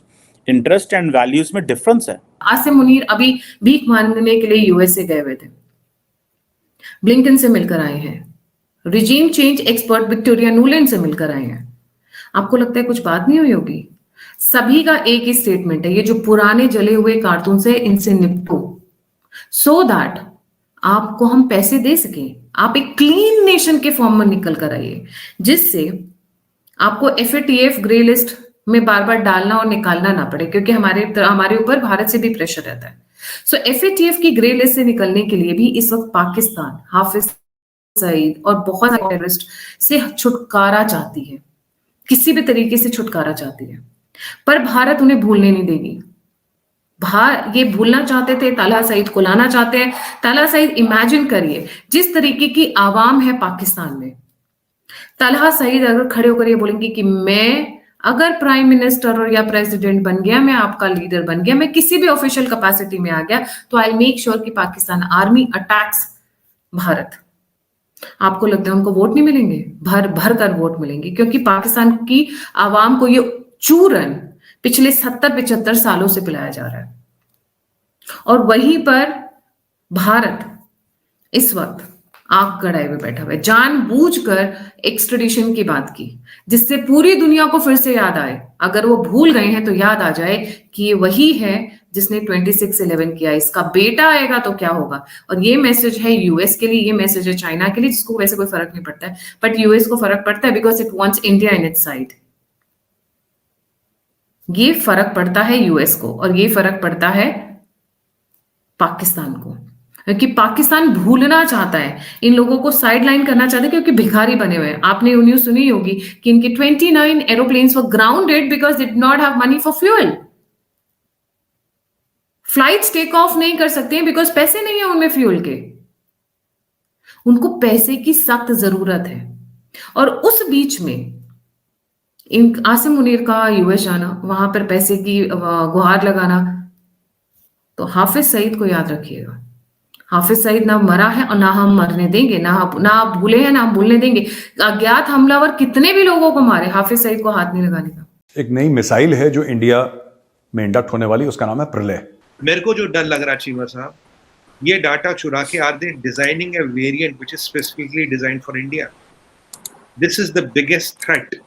आप लोगों ने कहा कि एफएटीएफ के अंदर हम काले से सफेद हो जाएं, हमने करीमें लगा लगा के एफएटीएफ के अंदर सफेदी कर ली, फिर भी 2 टके की मईशत। और प्रलय की यह खासियत है कि जिस स्पीड से आता है, जिस स्पीड से टारगेट करता है, China will not have anything that can intercept प्रलय। मुझे डर है एक नया वेरिएंट बनाया जा रहा है या बनाया जाएगा चाइना में। They want to slow India. या आप पे हेल्थ इमरजेंसी लगाएंगे, या आपकी इकोनॉमी स्लो होगी, या आपका डाइवर्जन शुरू होगा और एक और तवांग करेंगे। इसलिए आज हमने अपने गरुड़ कमांडोज की डिप्लॉयमेंट की है on all our air assets around LAC। आपने कहा IMF की हर शर्त मान जाओ, हर काम जो वो कहते हैं कर डालो, मईशत ठीक हो जाएगी। हमने अपने आप को हाजिर खिदमत कर दिया। हमने कहा बताओ IMF, आसमान से बोलोगे तो सितारे भी तोड़ के ले आएंगे। अचानक इतने वेपन सिस्टम्स, अचानक राफेल भी आ रहा है, चिनूक भी आ रहा है, M777 भी आ रहा है, ध्रुव भी आ रहा है। PM मोदी साहब जो हैं वो कह रहे हैं कि जी टेस्टिंग बढ़ा दो, सर्विलेंस एयरपोर्ट्स पे बढ़ा दो। आप क्या समझते हैं? So you are calling this a national security threat? Saudi अरब को देखते हैं, पहले बहुत ज्यादा पाबंदी थी, अब ड्राइविंग की इजाजत भी मिल गई है। उन्होंने कहा है कि अब आया भी बहुत जरूरी नहीं है। That means that Chinese are waging a biological war against India. इस वक्त खैबर पख्तूनख्वा जो है वो पूरी मुकम्मल तौर पे TTP के कंट्रोल में है। आज वो इतनी नफरत आपसे करते हैं जितनी वो बांग्लादेशी आपसे करते हैं, क्योंकि उन्हें भी पता है कि आपने हमसे पैसे बनाए। You are not also safe. अगर ये हो गया ना, आप भी सेफ नहीं है। कहते हैं ना कि शुरुआत कहीं से भी हो, खत्म कहाँ होगा वो किसी को नहीं पता।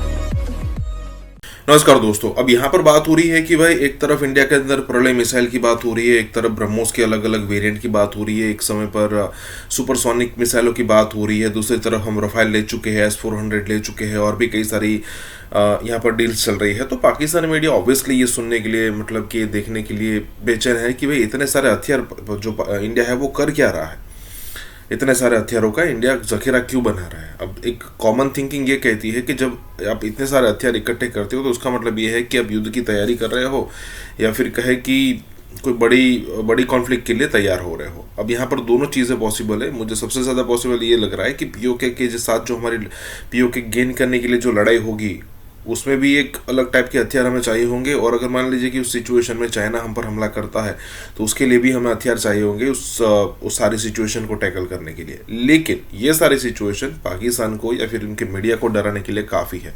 यहाँ पर यही बात हो रही है। इसी के साथ ही वीडियो शुरू करते हैं। और हाँ दोस्तों, सुपर थैंक्स के जरिए हमें सपोर्ट करना ना भूलें।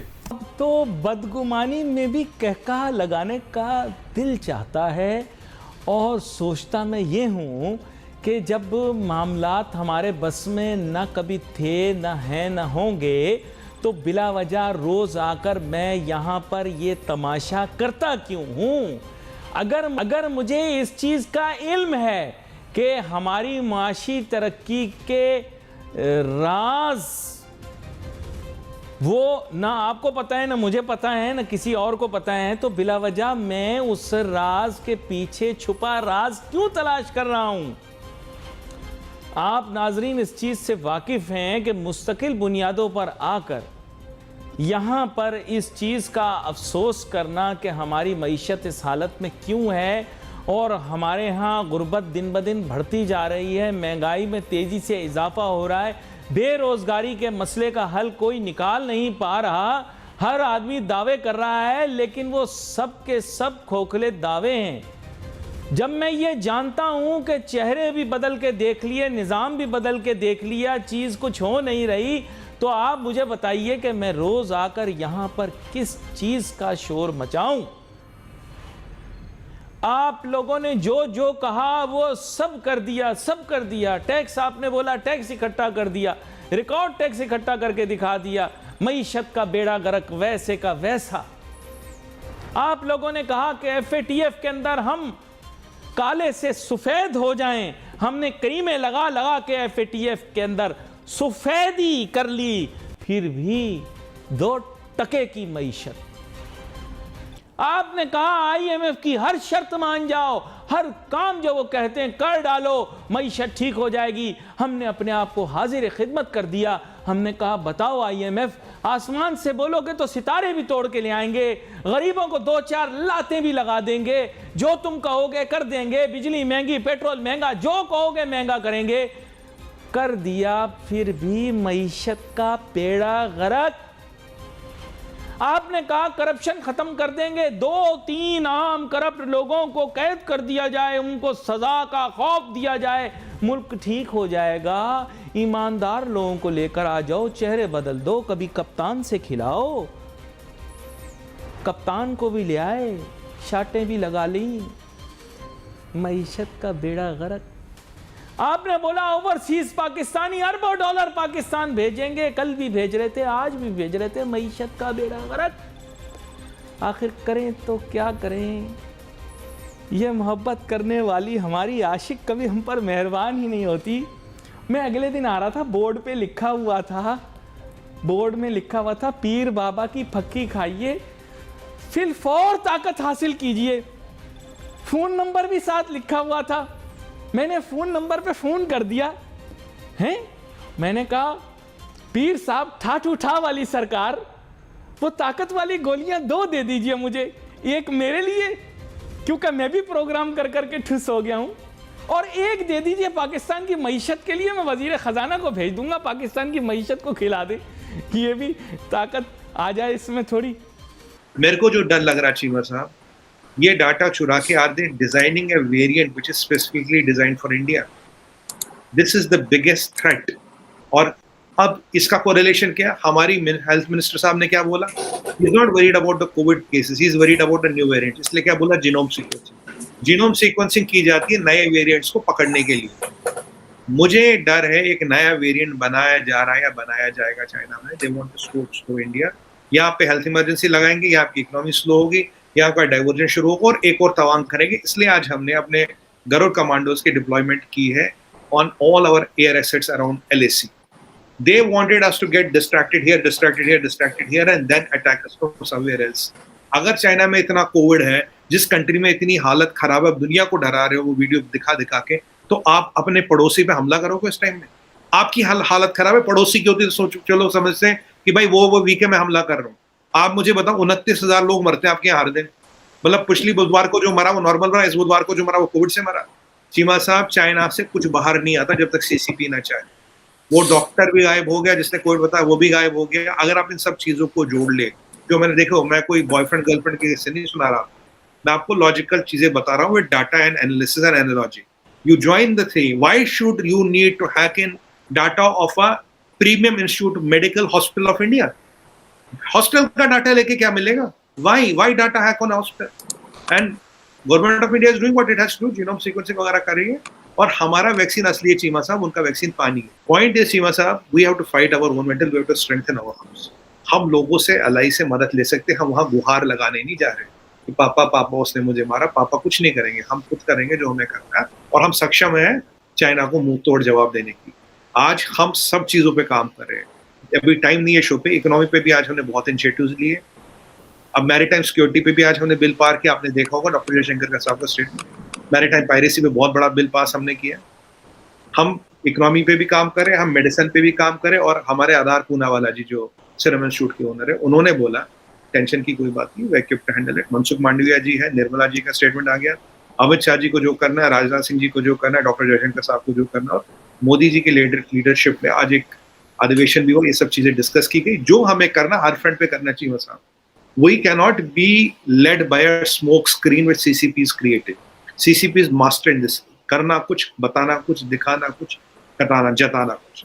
हम उसमें फंसने वाले नहीं है और ईश्वर की कृपा से हम उनको मुंह तोड़ जवाब देने के लिए काफी है। हमें न किसी की मदद चाहिए, न किसी के कोर्ट में हमें केस लगाना, अपील, वकील, दलील खुद, जरूरत पड़ी तो घर में घुस के भी मारेंगे। को मुबारक हो, पेट्रोल की कीमत 35 रुपए बढ़ चुकी है, डॉलर रुपए की इज्जत पामाल करके उसको टके टोकरी कर चुका है और सफेद पोश लोग सदमे में हैं। किस्मत ये है कि अगर कोई लीडर पाकिस्तान आ जाए, इस्लामाबाद कैपिटल टेरिटरी में आ जाए, तो इस्लामाबाद को बंद कर दिया जाता है। पाकिस्तान को सब कुछ सरेंडर करना पड़ेगा और शायद अल्लाह ना करे हमारे एटमी असासे भी रोल बैक करने पड़ेंगे। क्यों बंद किया जा रहा है इस्लामाबाद? क्यों बच्चों के लिए? हम कब तक सिक्योरिटी स्टेट रहेंगे? हम 75 साल सिक्योरिटी स्टेट के अंदर ही रहेंगे। लोगों को समझ नहीं आ रहा कि हमने रात को सोना है और सुबह उठना है, तो क्या होगा हमारे साथ। पेट्रोल और डीजल की कीमतों में 35 रुपए फी लीटर इजाफा होगा और कैरोसिन ऑयल और लाइट डीजल ऑयल में 18 रुपए का इजाफा होगा। ईरान में तेल 15 रुपए लीटर है, यहाँ 250 रुपए लीटर है। लेकिन कंपनी चाहती है हिंदुस्तान को पैगाम भिजवाएं, हमारे साथ ताल्लुकात कायम करें, दोस्ती बनाएं। उन्होंने आकर जवाब क्या दिया था वो सुनो। उन्होंने बॉर्डर पर फौज लगा दी और फौज ये लगा दी, उन्हें खतरा नहीं है कि पाकिस्तान हमला करेगा, उन्हें कोई डिफेंस का खतरा है, नहीं, बिल्कुल ऐसा मामला नहीं है। उन्हें खतरा है भूख से लाखों लोग कि हिंदुस्तान ना दौड़ पड़े, ये वो खुद कह रहे हैं कि हमें आटा दो। और मुझे ये पता लगा है कि 6 महीने तक इन्होंने अपने डिप्लोमेट्स को अमेरिका में, कनाडा में, यूरोप में तनख्वाह नहीं दी। अजीज दोस्तों, फवाद चौधरी का 2 दिन का रिमांड चल रहा है। अब इमरान खान कह रहा है कि उसके ऊपर सेक्सुअल टॉर्चर हो रहा है। यार मैं ISI वालों के आर्मी के टेस्ट की दाद दूंगा यार। फवाद चौधरी के साथ भी कोई सेक्सुअल टॉर्चर कर सकता है? डॉक्टर जयशंकर जो मिनिस्टर फॉर एक्सटर्नल अफेयर्स हैं, उन्होंने फिर पाकिस्तान को जो है वो टारगेट किया और कहा कि जी country which sponsors terrorism, support terrorism. दवाइयाँ महंगी हैं, हर चीज़ महंगी है, ड्यूटियाँ ज़्यादा है। ये प्रमोट करें ना, गवर्नमेंट इंडिया के साथ मुआयना करें। पाकिस्तान एक रोग नेशन है, जो भी एक न्यूक्लियर पावर है, उसके पास एसेट्स हैं और न्यूक्लियर एसेट्स हैं, लेकिन ये एक लायबिलिटी भी बनी हुई है। अनफॉर्चुनेटली पाकिस्तान हमारा नेबर है, हम अपने रिश्तेदार तो चुन सकते हैं, हम अपने नेबर जो है वो नहीं चुन सकते।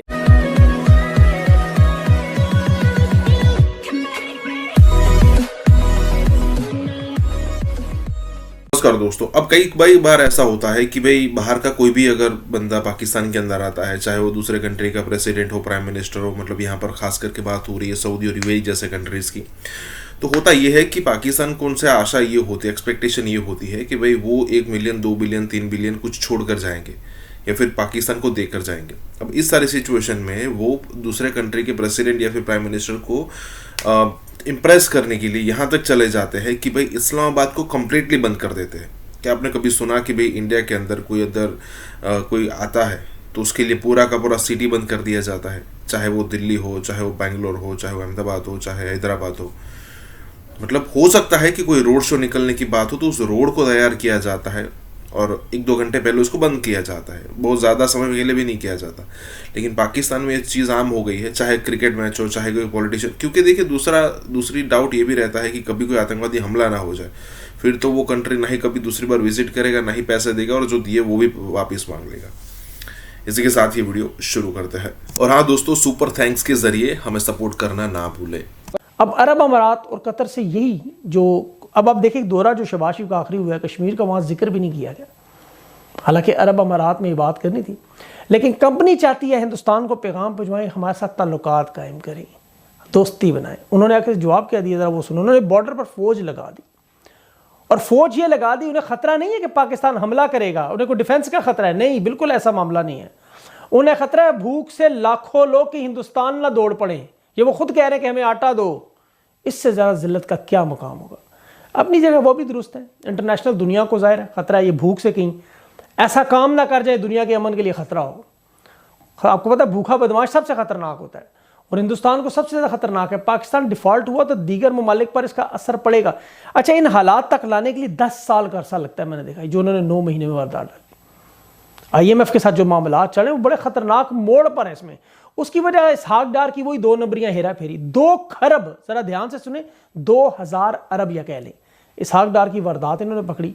IMF ने 2019 से 2022 का बजट का जो तखमीना लगाया एस्टिमेशन, उसमें पाकिस्तान को कर्ज की मजीद सहूलत देने और जो दीगर आपको पता है मामला करने थे, वारदात ये निकल आई कि वो जो पैसे रिलीज करने से पहले जब बजट का पूरा तखमीना चेक किया तो उसमें इन्होंने एक टारगेट दिया था कि 600 अरब के आपने नए टैक्स लगाने, जिसमें 35 रुपये पेट्रोल का बम गिरा। आज IMF ने 2 खरब बजट के ये ब्रीच ढूंढ ली। ब्रीच हालात, गर्दिशी कर्जे, physical monetary policy, power sector, बल्कि छोड़े ये सारी टेक्निकल टर्म, ये आपको क्या, मैं आपको जो हालात आपको उसको दिखाए जा रहे हैं, ये इससे 50 गुना ज़्यादा बदतर सूरत हाल है। आसान अल्फाज में GDP 1 खरब 65 अरब का तो इनका जो डिफ़ॉल्ट है वो पेट्रोल का मामला था।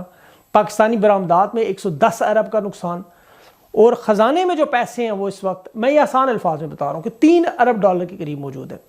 और 30 जून को जो मौजूदा कर्जे का पैकेज है वो ख़त्म है, उसकी तारीख, और आगे कोई रास्ता नहीं, भूख का नंगा नाच है। इसी मौके का फ़ायदा उठाते हुए फिर खारजा पॉलिसी को मुकम्मल तौर पर बदलने का हुक्म दिया गया।